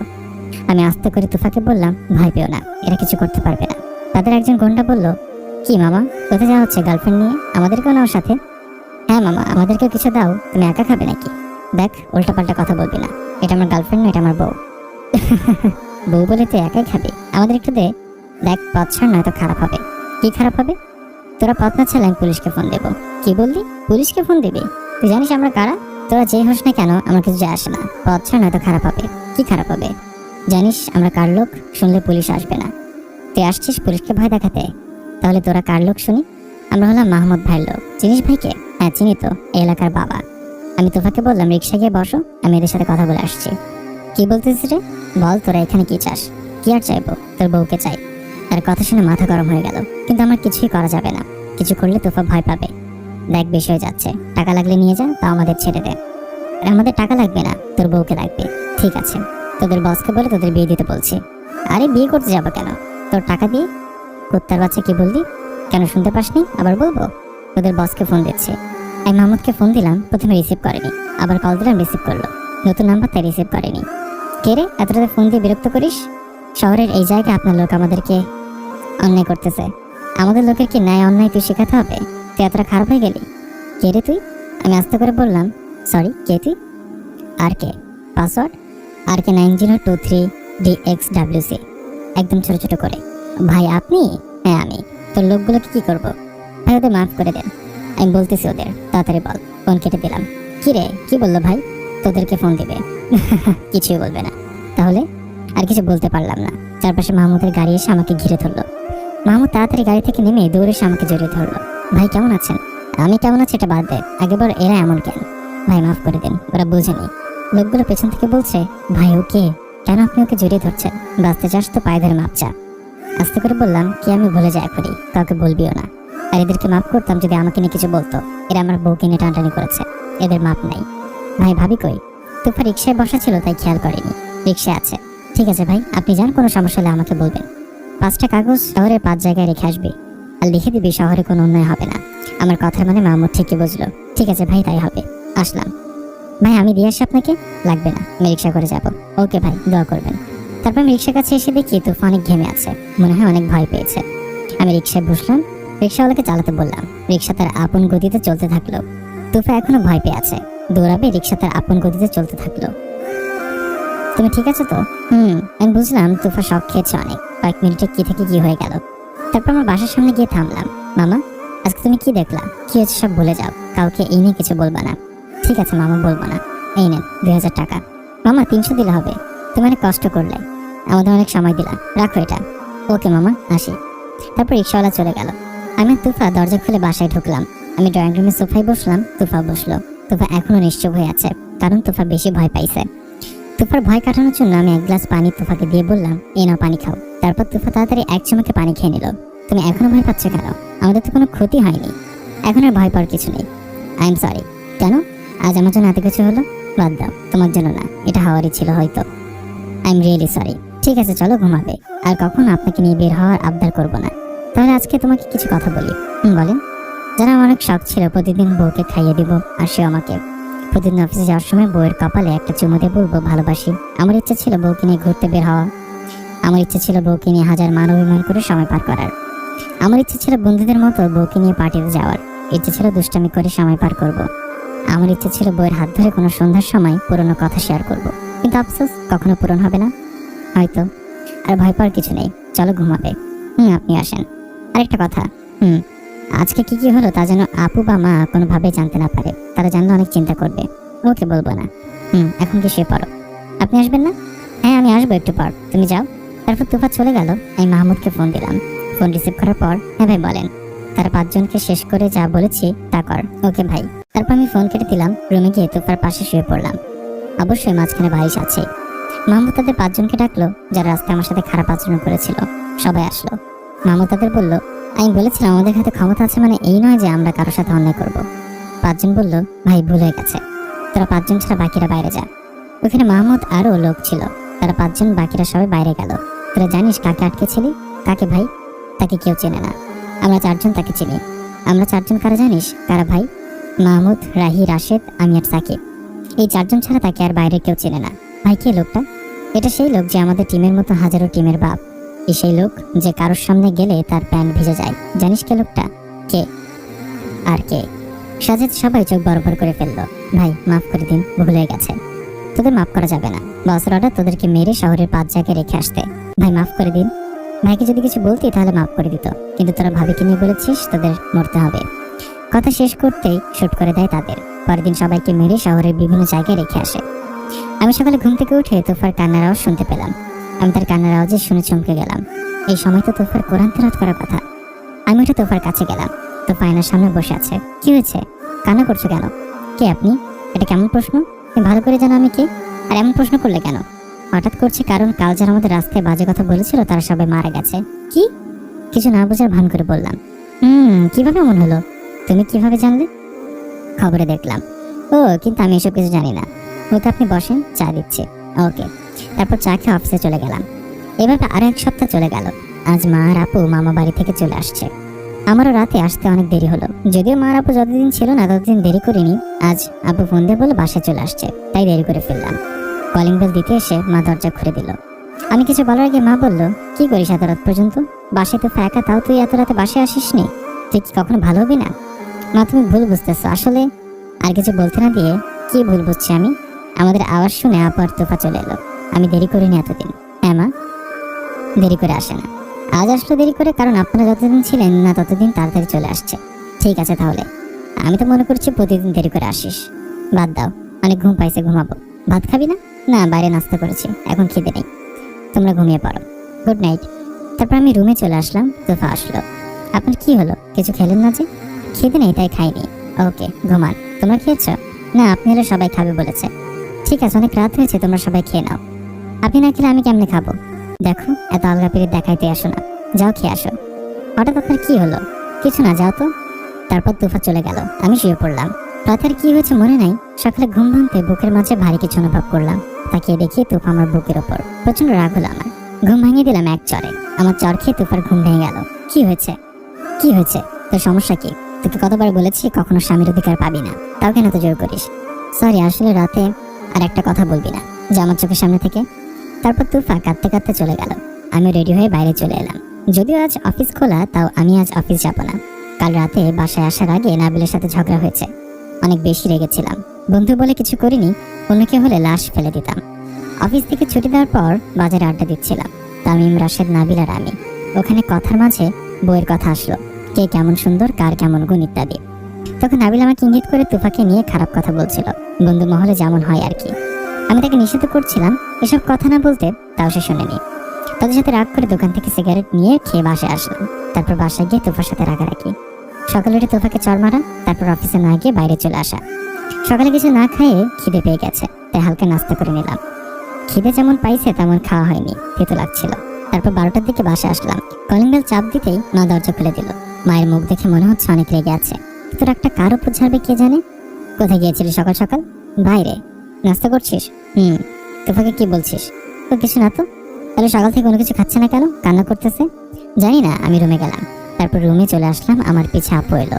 কিছু বলবে? বল। তোফা কেন থাপ্পড় মারছিস? ইচ্ছে হলো তাই মারলাম। এটা কেমন কথা? জানিস কাল রাতে তোর জ্বর উঠেছিল? আমার জ্বর? কই না তো। তুই কেমনে জানবি? কাল রাতে তুই শুয়ে পড়ার পর তোর অনেক জ্বর লেগেছিল। সারা রাত জেগে থেকে তোফা তোর সেবা করেছে, মাথায় জলপট্টি দিয়ে তোর জ্বর কমাইছে। সারা রাত বেচারি একটু দু চোখের পাতা বন্ধ করেনি। আর তুই তাকে চট দিলি? কি? আমি তো এসবের কিছুই জানি না। কেমনে জানবি? তোর তো অনেক বেশি জ্বর উঠেছিল, তাই তুই কিছু বুঝতে পারিসনি। সরি আপু, আসলে আমি সত্যি বুঝতে পারিনি। আমাকে সরি বলে কি হবে? তোফাকে বল। তোফা কোথায়? আমার রুমে। সকাল থেকে কিছু খাইনি। ওকে, আমি দেখছি। তারপর আমি রুমে গেলাম। গিয়ে দেখি তোফা শুয়ে আছে। আমি আপুর রুমে দরজা বন্ধ করলাম। দরজা অফ করার আওয়াজ শুনে তোফা দরজার দিকে তাকালো। দরজা আমাকে দেখে আবারও উল্টো দিকে ঘুরে শুয়ে পড়লো। আমি তোফার কাছে গিয়ে বসলাম। তারপর তোফাকে বললাম, sorry, I am really sorry. আমি আসলে বুঝতে পারিনি। Sorry please. দেখো, আমার ভুল হয়েছে। এভাবে কথা না বলে থেকো না। আপনার সাথে কোনো কথা নেই, সত্যি আমি বুঝতে পারিনি। তো আমি কি করব? খাওনি কেন? ইচ্ছে করতেছে না তাই খাইনি। জানতো বিরক্ত করবেন না। ইচ্ছে হচ্ছে না মানে কি? এখন খেয়ে নেবে। বলছি তো বিরক্ত করবেন না। আমি বিরক্ত করছি তোমায়? জানি না। আমি সত্যি বুঝতে পারিনি। তুমি যখন আমার বুকের উপরে শুয়ে পড়লে তখন আমার মাথায় রাগ উঠেছিল, তাই চড় মেরেছি। সরি তার জন্য। কেন আসছেন এখানে? চলো খেয়ে নেবে। না, খাবো না। তাহলে আমিও খাবো না। ইমোশনাল ব্ল্যাকমেল আর কি। কি? আপনি এখনো খাননি? না, সকালে কিছু নাস্তা করেছিলাম, এখন পর্যন্ত আর কিছু খাইনি। আসলে আমি যতটুকু বুঝি তোফা আমাকে অনেক ভালোবাসে। চলেন তাহলে খেয়ে নেবেন। না, আমি খাবো না যদি তুমি না খাও। যদি আপনি খাইয়ে দেন তাহলে আমি খাবো। এটা কিন্তু ঠিক না। ঠিক বল বুঝি না। আপনি রুমে যান, আমি খাবার নিয়ে আসছি। আপু রুমে আছি তাই আমার রুমে যেতে বলল। ওকে। তারপর তুফা খাবার আনতে চলে গেল। আমি আমার রুমে চলে গেলাম। কিছুক্ষণ পর তুফা খাবার নিয়ে আসলো। তুফা খাচ্ছে না, আমাকে খাইয়ে দিতে হবে। কি আর করার, খাইয়ে দিলাম। আমি হালকা করে খেয়ে নিলাম। যদি তুফা খাইয়ে দিতে চেয়েছিল, কিন্তু আমি না করেছি। দুজনের খাওয়া শেষে তুফা বাকি খাবারগুলো নিয়ে চলে গেল। আমি রুমে বসে থাকলাম। কিছু সময় পর ফোনে কল আসলো। রিসিভ করে সালাম দিলাম। ফোন করেছে বস। কি করছেন? তেমন কিছু না বস, একটু অসুস্থ, বসে আছি। ঠিক আছে, আপনি বিশ্রাম নিন, ওষুধ ঠিক মতো খাবেন, আর একেবারে সুস্থ হলে অফিসে আসবেন। তার আগে আসার দরকার নেই। ওকে বস, রাখছি। বস অফিসের সবার থেকে আমাকে ভালো জানেন, তাই বস আমাকে অনেক ভালোবাসেন। তারপর ফোন কেটে দিলাম। সারাদিন বাসায় বসে থাকলাম। রাতে খাবার খেয়ে শুয়ে পড়লাম। যদিও খাওয়ার কোনো ইচ্ছে ছিল না, আমি না খেলে তুফাও খাবে না, তাই খেলাম। রাতে প্রচুর বৃষ্টি হচ্ছে, সাথে ঠান্ডাও পড়তেছে। তুফা অনেক ভয় পাচ্ছে, তা তার মুখ দেখে বোঝা যাচ্ছে। তুমি কি ভয় পাচ্ছ? অনেক। চোখ বন্ধ করে শুয়ে থাকো, তাহলে ভয় পাবে না। অনেক তো ট্রাই করেছে, কিন্তু তাও ভয় হচ্ছে। ওয়েট, একটা পাতলা কম্বল নিয়ে তুফার গায়ে দিলাম। এটা ঝাঁপিয়ে থাকো, আর ভয় করবে না। পারি না তো, তাহলে কি করা যায় বলো? এইবার আসছে লাইনে। আপনি কিছু মনে না করলে আপনাকে জড়িয়ে ধরতে পারি? আপনি তো কাল চর মেরেছিলেন, তাই অনুমতি দিচ্ছি। হঠাৎ একটা জোরে ঠাডা পড়ার আওয়াজ হলো, সাথে সাথে তুফা আমাকে জড়িয়ে ধরে চোখ বন্ধ করে ফেললো। এটা কি হলো? তুফা, অনেক ভয় পাইছো? হ্যাঁ। ঠিক আছে, তুমি এবার শুয়ে থাকো। সত্যি? তখন তুফা আরো বেশি করে আমায় জড়িয়ে ধরলো। আমিও কিছু বললাম না। মেয়েটা অনেক ভয় পাচ্ছে, কি বা বলবো। তারপর ঘুমিয়ে পড়লাম। এটা আমার লাইফের প্রথম রাত কোনো মেয়েকে এভাবে জড়িয়ে ধরে ঘুমানোর। নিজের মধ্যে একটা অন্যরকম অনুভূতি নাড়া দিচ্ছে। সকালে ঘুম থেকে উঠে ফ্রেশ হয়ে নিলাম। তুফা চা দিল, সে অফিসের জন্য বেরিয়ে পড়লাম। তুফা কিছু বলতে যাচ্ছে, কিন্তু বলতে পারছে না। আমিও আগ্রহ নিয়ে জানতে চাইনি। অফিসে গিয়ে সোজা বসের রুমে। বস, আসতে পারি? আরে আপনি আসেন আসেন। তো আপনার শরীর ঠিক আছে তো এখন? এখন ঠিক। তা কি মনে করে আজ বড় লোকের আমার কাছে আসার সময় হলো? আসলে কারণ ছাড়া আমি বসের কাছে যাই না, তাই এমন বলল। একটু জরুরি কথা ছিল, তাই আসলাম। তা তো বুঝতেই পারছি। এমনি তো আর আপনি আমার কাছে আসেন না। কালকে একজন থেকে জানলাম আমাদের সাথে আরটিএম কোম্পানির কাজ করতে চায়। যদি আমরা তাদের সাথে কাজ করি, তাহলে আমাদের কোম্পানি আরো এক ধাপ সামনে যাবে। মানে তাদের সাথে কাজ করলে আমরা মোটামুটি 10 কোটি টাকা লাভ করতে পারবো। তাহলে তো খুব ভালো। আপনি কিভাবে জানলেন? কিছু না বলে একটু হাসি দিলাম। আমার হাসি মানে বস ঠিকই বুঝছে। তারপর চলে এলাম আমার টেবিলে। দুপুরে হঠাৎ কে জানি ফোন দিছে, আননোন নাম্বার, তাই কেটে দিলাম। আবার ফোন দিল। এবার রিসিভ করলাম। আসসালামু আলাইকুম, কে বলছেন? অপর পাশ থেকে, ওয়ালাইকুম আসসালাম, আমি তুফা। আসলে আমার কাছে তুফার নাম্বার ছিল না, তাই চিনিনি। কি করেন? এই তো কাজ করছিলাম। আপনি বিজি? না, ফ্রি আছি। আসলে আমরা তত ব্যস্ত নই যতটা ব্যস্ততা দেখাই। আসলে ইচ্ছে থাকলে হাজার কাজের মাঝেও কথা বলা যায়, যদি আমরা চাই তো। খাইছেন? আরেকটু পর খাবো। তুমি খাইছো? না, আপনি খেলে তারপর আমি খাবো। তুমি কি যেন বলতে চেয়েছিলে সকালে? হ্যাঁ, বলতে চেয়েছিলাম। কি বলবে বলো? আসলে রাতে অনেক ভয় পাইছিলাম, তাই আপনাকে জড়িয়ে ধরেছি। It's okay. রাখছি। শোনো, মনে করে খেয়ে নিবা, আমার আসতে দেরি হবে। ওকে, রাখছি। তুফার সাথে কথা বলে ফোন কেটে দিলাম। বিকেল অফিস শেষে বাসায় গিয়ে হালকা নাস্তা করলাম। তারপর ঘুরতে বের হলাম। আজকে সবাই নাই, আমি আর রাশেদ বসে আছি একটা ব্রিজের উপর। কিছুক্ষণ আড্ডা দিয়ে নাস্তা করতে করতে একটা রেস্টুরেন্টে ঢুকলাম। নাস্তা মাঝখানে রাশেদের সাথে আমার কথা হচ্ছে। আচ্ছা বন্ধু, একটা কথা বলি। বল। তুই তুফাকে কেন মেনে নিচ্ছিস না? কিভাবে মেনে নেব বল? কেন মেনে নিতে পারবি না? হয়তো তুফার চেহারা একটু কালো, তাই বলে কি চামড়াতে কি বাজায় আসে? আসল ভালোবাসা হৃদয় দিয়ে হয়, চামড়া দিয়ে নয়। আচ্ছা, তুফা কি তোকে ভালোবাসে? অনেক ভালোবাসে। তাহলে তুই তাকে মেনে নে ভাই। কি দরকার লাইফটা নষ্ট করার? আমিও তাই ভাবতেছি। আসলে তার লাইফটা নষ্ট করার আমার কোনো অধিকার নেই। হয়তো আমি তাকে মেনে নিতে পারবো না, কিন্তু তাকে আমি অনেক কষ্ট দিচ্ছি। এটা হয়তো আমার ঠিক হচ্ছে না। ঠিক বলছিস। তাহলে তুই মেনে নে, ওকে বোঝার ট্রাই কর, ওর ভালো দিকগুলোকে তুলে ধর, তাহলে তুই ওকে ভালোবাসতে পারবি। আসলে আমি তুফাকে কখনো স্বামীর অধিকার দেইনি, আর অনেক অবহেলা করেছি, কিন্তু আর করা যাবে না। জানিস, পরশু সারা রাত আমার জ্বর ছিল। তুফা সারা রাত জেগে আমার সেবা করেছে। আসলে মেয়েটার মনুষ্যত্ববোধ অনেক বেশি, আর আমি চিন্তা করতেছি তুফাকে মেনে নেব। ওয়াও, গুড, এটা তো অনেক খুশির খবর। মেনে নে ভাই। তুই হয়তো 10 জনের সামনে তাকে নিতে পারবি না, কিন্তু তাতে কি আসে। আজকে তুফাকে মেনে নেব। সাব্বাস, তাহলে ভাবিকে মেনে নেওয়ায় আজকের বিলটা তুই দিবি। ওকে। আচ্ছা, তুফাকে একটা ফোন দেই, একটা সারপ্রাইজ দেই, কি বলিস? হ্যাঁ, দিতে পারিস। ওকে। তারপর ফোন বের করে তুফাকে ফোন দিলাম। রিসিভ করার পর, আসসালামু আলাইকুম। ওয়ালাইকুম আসসালাম, কোথায় আপনি? এই তো আছি বাজারে। শোনো, আজকে তোমার জন্য একটা সারপ্রাইজ আছে। সত্যি? কি সারপ্রাইজ? বলে দিল ওটাকে সারপ্রাইজ হলো? তা তো অবশ্যই ঠিক। শোনো, তোমার কিছু কাজ আছে। হ্যাঁ বলুন। নুডলস রান্না করতে হবে, আমার প্রিয় খাবার এটা, তাই বললো। করতে পারো, তবে আমার কাজ অন্য কিছু। কি তাহলে? আমি আস্তে আস্তে অনেক রাত হবে, তাই সবাইকে ঘুমাতে বলবে, মানে আপু আর মাকে খাইয়ে দিয়ে ঘুমাতে বলবে, সাথে তুমিও খেয়ে নেবে। আমি এখান থেকে খেয়ে আসবো। আমি না আসা পর্যন্ত তারাও না খেয়ে বসে থাকে, তাই বললাম ওকে। আর তুমি একটা নীল শাড়ি পরবে, কপালে একটা টিপ দিবে। যদি ইসলাম ধর্মের টিপ কপালে দেওয়া নিষেধ, শুধু গল্পের জন্য বললাম ওকে। আর হালকা করে লিপস্টিক দিবা। আর শোনো, ম্যাচিং করে বাকি সব পরবা। মেয়েদের কত কিছু যে লাগে, তাই বললাম, কি আবার মাইন্ড করবেন না। ওকে। কিন্তু হঠাৎ এসব কেন? আমাকে ভালোবাসো তো? হ্যাঁ অবশ্যই, কোনো সন্দেহ আছে? তা না, সন্দেহ থাকবে কেন? ঠিক আছে, সব ঠিক করে নিবা। আর আমি আসলেই দরজা খুলে দিবা। কলিং বেল দিব না, ফোন দিব। ওকে। ওকে, রাখছি। তারপর ফোন কেটে দিলাম। রাশেদের দিকে তাকিয়ে থেকে সে আমার দিকে তাকিয়ে হাসছে। কি হলো, হাসছিস কেন? এমনি হাসছি। তুই তো রোমান্টিক কবে হলি? কখনো মনে হয় না আমি আনরোমান্টিক ছিলাম। তা অবশ্য ঠিক, কিন্তু এত রোমান্টিক ভাবা যায়? আজ একটু বেশি রোমান্টিক। কয় জান্নাতের সাথে তো এত রোমান্টিক কখনো হাসিসনি। ওটা তো ছিল গার্লফ্রেন্ড, আর এটা তো বউ, বুঝছি তো। তা অবশ্য ঠিক। আচ্ছা, এখন কি করা যায় বলতো? আসলে আমি বুঝতেছি না কিভাবে তাকে মেনে নেওয়ার কথা বলবো। তোদের মাঝখানে তো আর কেউ থাকবে না। একটা কাজ করতে পারিস। কি? কতগুলো গোলাপ নিয়ে তাকে বলতে পারিস তুই তাকে মেনে নিচ্ছিস। এখন কয়টা বাজে? মাত্র 11টা। এত রাতে গোলাপ কোথায় পাবো? একটা কাজ করি, আমার কাছে একজনের নাম্বার আছে, তার দোকানে আছে, হয়তো তার কাছে পাবি। যদি তার দোকান বন্ধ থাকে, আগে ফোন দিয়ে দেখি ওকে, দেখ পারা যায় কিনা। তারপর রাশেদ ফোন দিল, জানতে পারলাম দোকান বন্ধ করেছে মাত্র। আবার খুলতে বল, আমরা যাই। লোকটাকে বলে দিল, তখন দোকান আবার খুললো। আমরা চারপাশে দেখতেছি, কোনো রিক্সাই পাই না। একটা পেলাম অনেক খুঁজে। লোকটাকে দেখে আমি অবাক, এটা তো সেই লোক যা রিক্সায় করে তুফাকে নিয়ে বের হয়েছিলাম। মামা চলো সামনে। মামা আপনি? চলো। রিক্সাওয়ালা মামা বলল, মামা আজকে কি ঘুরবেন? না, একটা দোকানে যাব। ওকে মামা। কিছু সময় পর রিক্সা গিয়ে থামলো সে দোকানটার কাছে। আমরা নামলাম, রিক্সাওয়ালাকে দাঁড়াতে বলে আমরা ভেতরে চলে গেলাম। কয়টা গোলাপ নিব? 4-5টা নে। আঙ্কেল 4টা গোলাপ, আর একটা বকুল ফুলের মালা, আর একটা ভালো মানের ফুলের তোড়া দেন। এতগুলা? সমস্যা নেই। তারপর ফুলের তোড়া নিয়ে রিক্সায় করে বাসায় চলে আসলাম। আগে রাশেদ নেমে গেছে তার বাসার সামনে, আমি আর রিক্সা নিয়ে বাসায় চলে এলাম। রিক্সা থেকে নেমে, এই মামা নাও, 500 টাকা দিলাম মামাকে। মামা ভাড়া দিতে হইব না, আগের বার তো অনেক টাকা দিলেন। আরে কি বলেন মামা, এই নিন। মামা ভাঙতি নাই তো? লাগবে না মামা, পুরোটাই রেখে দাও। জোর করে রিক্সাওয়ালাকে 500 টাকা দিয়ে চলে আসলাম। দরজার সামনে দাঁড়ালাম। কলিং বেল দিতে কেউ দিলাম না। তোফাকে ফোন দিলাম। তোফা এসে দরজা খুলে দিল। চলো রুমে যাই বলে হাত ধরে টেনে নিয়ে আসলাম। তোফাকে ভালো করে দেখে আমি অবাক।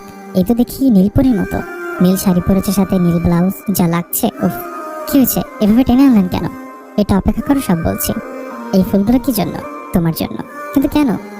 প্রথমত ক্ষমা করবে এতদিন এত অবহেলা করার জন্য। আসলে আমি তোমার ভেতরটা কখনো বুঝতে চাইনি।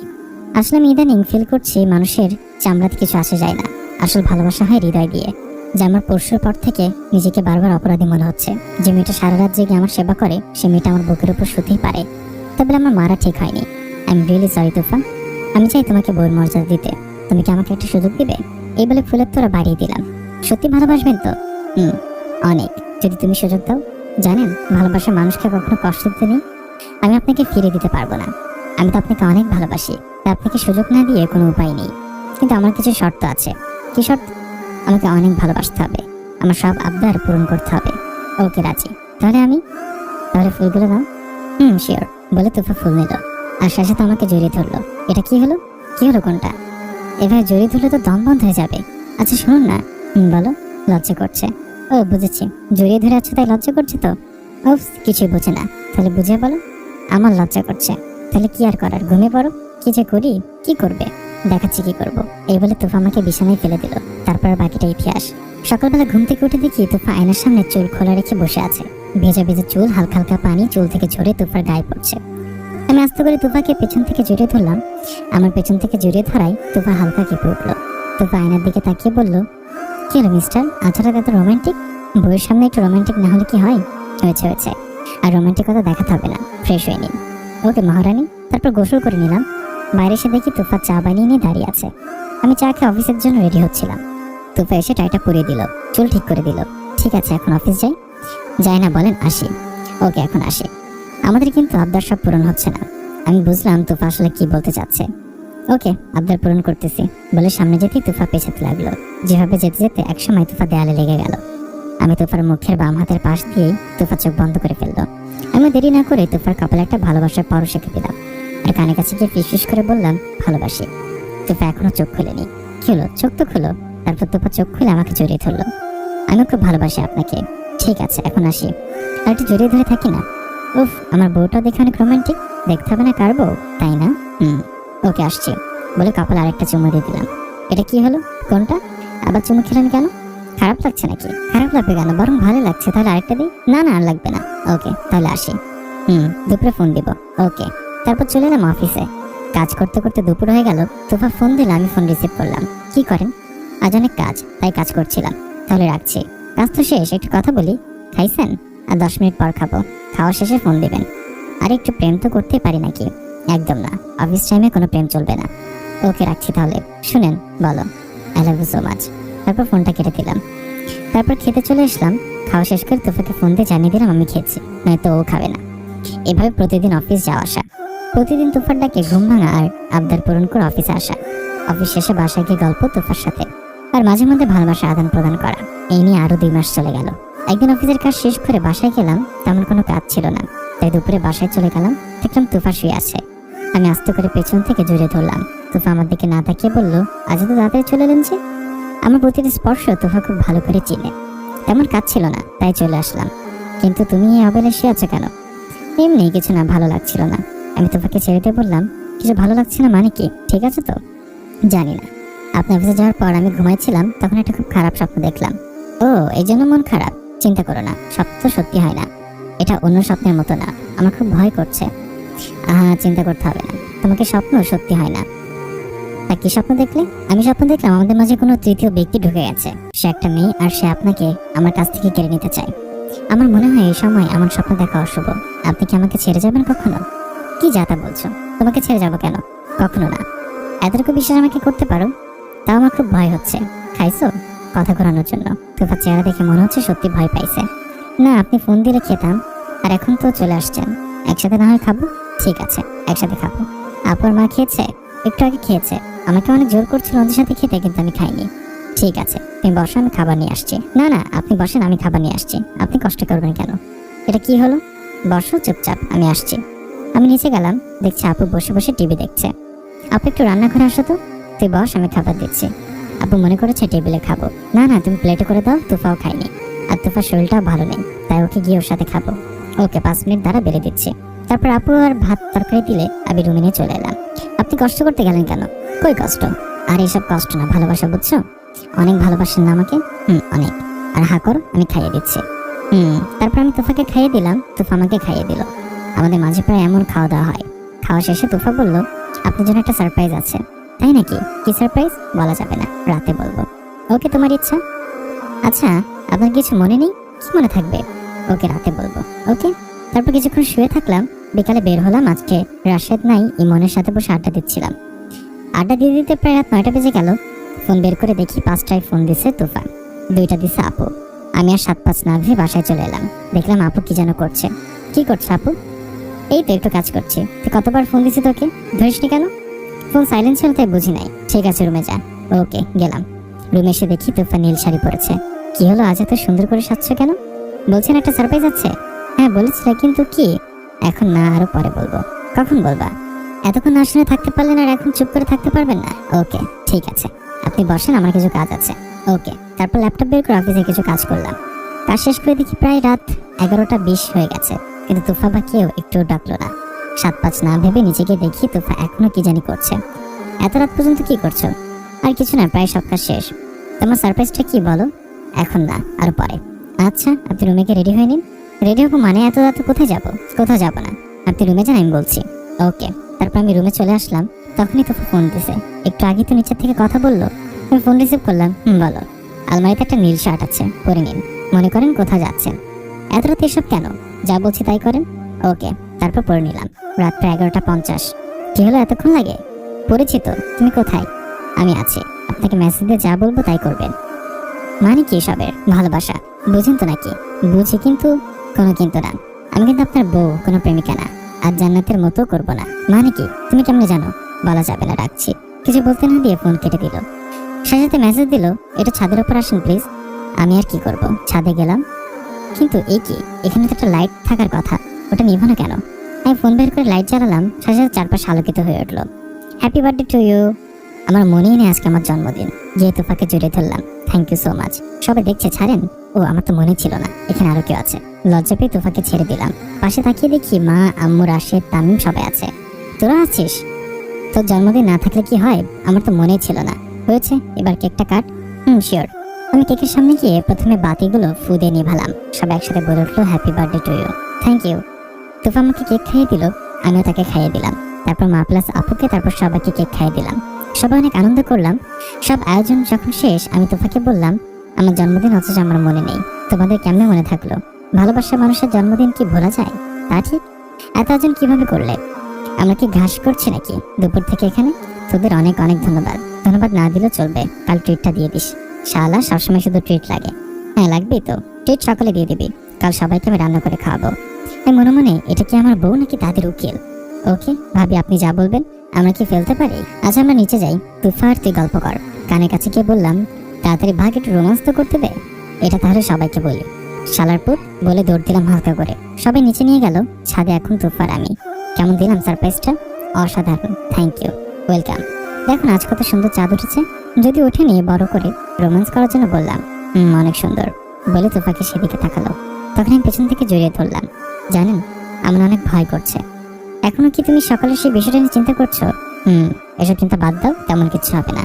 আপনার জন্য আর একটা সারপ্রাইজ আছে। সত্যি? কি সারপ্রাইজ? সেটা কাল বলবো? না না, এখন বলতে হবে। আচ্ছা বলছি, কিন্তু আমার লজ্জা করে। কি এমন সারপ্রাইজ যেটা আমাকে বলতে লজ্জা করতেছে? চোখ বন্ধ করেন, তাহলে বলবো। ওকে, বন্ধ করলাম। এবার বলো। তুফা কানের কাছে এসে ফিসফিস করে বলল, আমার শাশুড়ি দাদি হতে যাচ্ছে বলে আমাকে শক্ত করে জড়িয়ে ধরলো। সত্যি? সত্যি। বিশ্বাস না হলে এই দেখুন বলে তুফা আমার হাতে তুফার পেটের উপর রাখলো। আমি তুফার পেটে হাত দিয়ে যা বুঝলাম, সত্যি আমি বাবা হতে যাচ্ছি। তুফা আর আমি আজ অনেক খুশি, তা তোমাকে বলে বোঝাতে পারবো না। আমি জানি বাবা হওয়ার আনন্দ কেমন, শুধু এটুকু জানি আজকে সবচেয়ে বেশি খুশি। I love you so much Tufa. তোমাকে অনেক অনেক ধন্যবাদ আমাকে আজকে এই দিনটা সারপ্রাইজ দেওয়ার জন্য। কিন্তু আমার তো ধন্যবাদ চাই না। আপনার ফ্রেন্ডরা তো ট্রিট চাইলো, আমার অন্য কিছু চাই। কি চাও বলো? আজকের দিনে যা চাইবে তাই পাবে। বলো কি লাগবে? রিং, হার, আংটি, বলো কি লাগবে? আরে না, আমার এমন কিছু লাগবে না। তাহলে কি লাগবে? আমার বলতে লজ্জা করছে। আমার সামনে লজ্জা? এটা কি ভাঙাতে হবে? দাঁড়াও, ভাঙতেছে। বেশি কিছু না করিনি, মাত্র একটা লিপ কিস দিয়েছিলাম। এটা কি হলো? আমি লজ্জা ভাঙালাম। এভাবে হবে না, আরো বেশি করে ভাঙাতে হবে। এটাই তাহলে তোমার চাওয়া? ওকে, চলো রুমে যাই, ইচ্ছে মতো আদর করবো। আমি তো হেঁটে যাবো না, কোলে তুলে নেন। তা কি আর বলতে হয়? বলে তোফাকে কোলে তুলে নিলাম। যদিও হালকা ভারী, কোনো ব্যাপার না। তোফাকে কোলে তুলে নিয়ে রুমে নিয়ে গেলাম। তারপর বেডে শুয়ে দিলাম, কপালে একটা চুমু দিলাম। বাকিটা আপনারা বিয়ে করে বুঝে নিয়েন। সকালে ঘুম থেকে উঠে দেখি তোফা কোরআন পড়ছে। আমি মনোযোগ দিয়ে শুনলাম। চা এনে দিল, খেয়ে অফিসে গেলাম। অফিসের কাজ শেষ করে বাসায় আসলাম। ড্রয়িং রুমে আপু বসে আছে, অনেক কথা বলছে। আপুকে বিরক্ত না করে রুমে গেলাম। তোফা বসে আছে। কি করছো? ভাবছিলাম। কি এত ভাবছো? আমাদের সন্তানের নাম কি রাখবো? হ্যাঁ তাই তো, কি রাখা যায় আপনি বলেন। ওকে, আগে জানতে হবে মেয়ে হয় না ছেলে। মেয়ে হবে। তুমি কেমনে জানো? পরশু আপনি বলেছেন না আপুকে নিয়ে হাসপাতালে যেতে, তখন দেখলাম। ও, তাহলে দেখে আসলে। ওকে, তাহলে কি রাখবো আমাদের মেয়ের নাম? যাই রাখুন, শেষে কিন্তু মেঘলা থাকতেই হবে। ওকে, তাহলে তুফা হাসান মেঘলা রাখি। নামটা সুন্দর, রাখা যায়। ওকে, এটাই রাখবো। ওকে, চা খাবেন? না না, চা খাবো না, মিষ্টি খাবো। ফ্রিজে তো মিষ্টি নেই।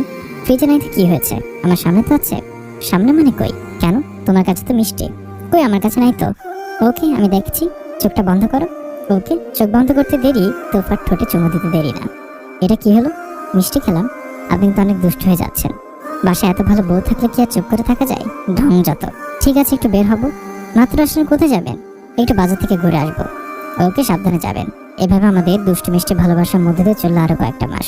তুফার অনেক কেয়ার করা, 3 বেলা আমি হাতে তুলে খাইয়ে দেয়া, তুফার শরীরের মধ্যে আমার বাচ্চার বেড়ে ওঠা, এই নিয়ে গেল কয়েক মাস। এই কয়েক মাস তুফার অনেক কেয়ার করেছে, কখনো কাজ করতে দেয়নি। বলতে গেলে অনেক বেশি ভালোবেসেছে তুফাকে। আজ হঠাৎ তুফার অনেক মাথা ব্যথা করছে, সাথে পেটে ব্যথা করছে। ডাক্তার বলছে আজকে আমাদের সন্তান ভূমিষ্ঠ হতে পারে। তাই তুফাকে তাড়াতাড়ি হসপিটালে নিয়ে গেলাম। ডাক্তার রুহি তুফাকে দেখে বলল, রোগীর অবস্থা খারাপ, জরুরি অপারেশন করাতে হবে। আমি চিন্তায় পড়ে গেলাম, বুঝতেছি না কি করব। ডাক্তার, তাড়াতাড়ি তুফাকে অপারেশন থিয়েটারে নিয়ে যান। কিন্তু রুমে ঢোকানোর আগে তুফা সবাইকে থামিয়ে দিয়ে আমাকে কি যেন বলতে ডাকলো। আমি তুফার কাছে গেলাম। তুফা ঘেমে পুরো ভিজে গেছে, দেখে বোঝা যাচ্ছে তুফার অনেক কষ্ট হচ্ছে। আমি তুফার মুখের কাছে যেতে তুফা বলল, আপনাকে অনেক ভালোবাসি, আমার মেয়েটাকে দেখে রাখবেন। সেদিন আমি কিছু বলতে পারিনি। তুফার এমন অবস্থা দেখে আমি নিস্তব্ধ হয়ে গিয়েছিলাম। তোফাকে অপারেশন থিয়েটারে নিয়ে গেল। প্রায় 2 ঘন্টা পর ডাক্তার রুহি সহ তার সহকর্মীরা বাইরে এলো, আর একজন সহকর্মী কোলে একটা সুন্দর বাচ্চা নিয়ে। তাদের বের হওয়া দেখে আমি বললাম, ডাক্তার, আমার বাচ্চা তার মা ঠিক আছে তো? হ্যাঁ, আপনার বাচ্চা ঠিক আছে, কিন্তু নিয়তিকে তো মেনে নিতে হবে। কি বলছেন ডাক্তার? আমার বউ ঠিক আছে তো? সরি, আমরা যত সম্ভব ট্রাই করেছিলাম, কিন্তু আমরা ওনাকে বাঁচাতে পারিনি। সরি। না ডাক্তার, এ হতে পারে না, নিজেকে সামলান, নিয়তি মেনে নিন। কি সামলাবো আমি? কেঁদে কেঁদে বসে গেলাম হসপিটালের মাটিতে। এ কি হয়ে গেল? আপা আমার কাঁধে হাত রেখে আমাকে শক্ত করে জড়িয়ে ধরা ট্রাই করছে। আমি সেদিন চিৎকার করে কেঁদেছিলাম, শুনেছিলাম পুরুষরা সহজে কাঁদে না, কিন্তু আজ আমি কাঁদছি। অনেক অবহেলা করেছিলাম তোফাকে, শেষে সব ঠিকও হয়ে গিয়েছিল, তাও তোফা আমাকে ছেড়ে চলে গেল 5 বছর পর। আজ তোফার বলা সে কথাগুলো খুব মনে পড়ছে। তোফা কি স্বপ্ন দেখেছিল আমি নাকি তাদেরকে ছেড়ে চলে যাব? আজ তার কথা সত্যি হলো, তবে আমি তাকে ছেড়ে যাইনি, সে আমাকে ছেড়ে গিয়েছে। সরি রে তোফা, আমি তোমাকে বুঝতে হয়তো অনেক দেরি করে ফেলেছিলাম, পারলে আমায় ক্ষমা করে দিও। আমি তোমার শেষ কথাগুলো আজও শুনতে পাই।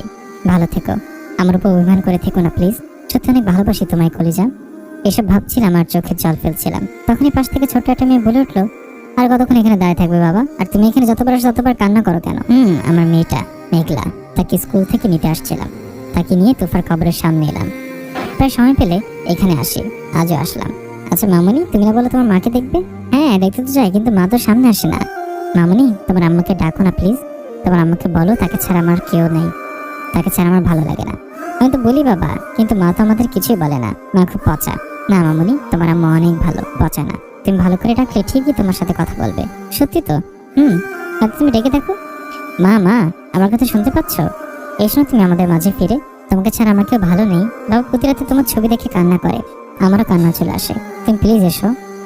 বাবা, মা তো কথাই বলছে না। কই, কথা বলছে তো কথা, তুমি কান পেতে শোনো, আমি শুনতে পাচ্ছি। কই বাবা, আমি তো শুনতে পাচ্ছি না। ভালো করে শুনলে শুনতে পাবে। তোমার মা বলছে তুমি খুব ভালো, আর তোমার মা আমাদের মাঝে খুব তাড়াতাড়ি ফিরে আসবে।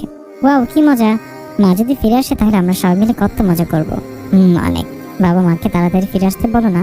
আমার সাথে তোমার আম্মু অনেক রাগ করেছে, আমার কথা তোমার আম্মু শুনে না। তুমি বলো না তোমার আম্মুকে তাড়াতাড়ি ফিরে আসতে। মা বাবার সাথে আরো রাগ করো না প্লিজ। বাবা কত কান্না করে, বাবা তোমাকে অনেক ভালোবাসে। ফিরে এসো প্লিজ। তখনই বৃষ্টি শুরু হলো। বাবা, বৃষ্টি হচ্ছে, চলো বাসায় যাই। আচ্ছা চলো। তুফার কবরের দিকে তাকিয়ে বললাম, তুফা, তোমাকে একা রেখে যাচ্ছি, ভয় পেও না। মনে করো আমি তোমার পাশের চেয়ারে তোমার মতো করে বসে আছি। যখনই মনে হবে তুমি ভয় পাচ্ছ, আমাকে ডাকবে, আমি তোমার ডাকে সাড়া দেব। আর তোমার না বকুল ফুল খুব পছন্দ, এই নাও বকুল ফুল, সুন্দর করে যত্ন করে রেখো। আজকে আসি। মনে হলো তুফা আমাকে বলল, আমি জানি তুমি আমার পাশে আছো, তাই ভয় হয় না। শুধু বলবো অনেক ভালোবাসি তোমাকে, আর মেয়েটাকে দেখে রেখো। তুফার বলা শেষ কথাগুলো বারবার আমার কানে বাজে। কি হলো বাবা, আসো না, ভিজে যাবে তো। চলো।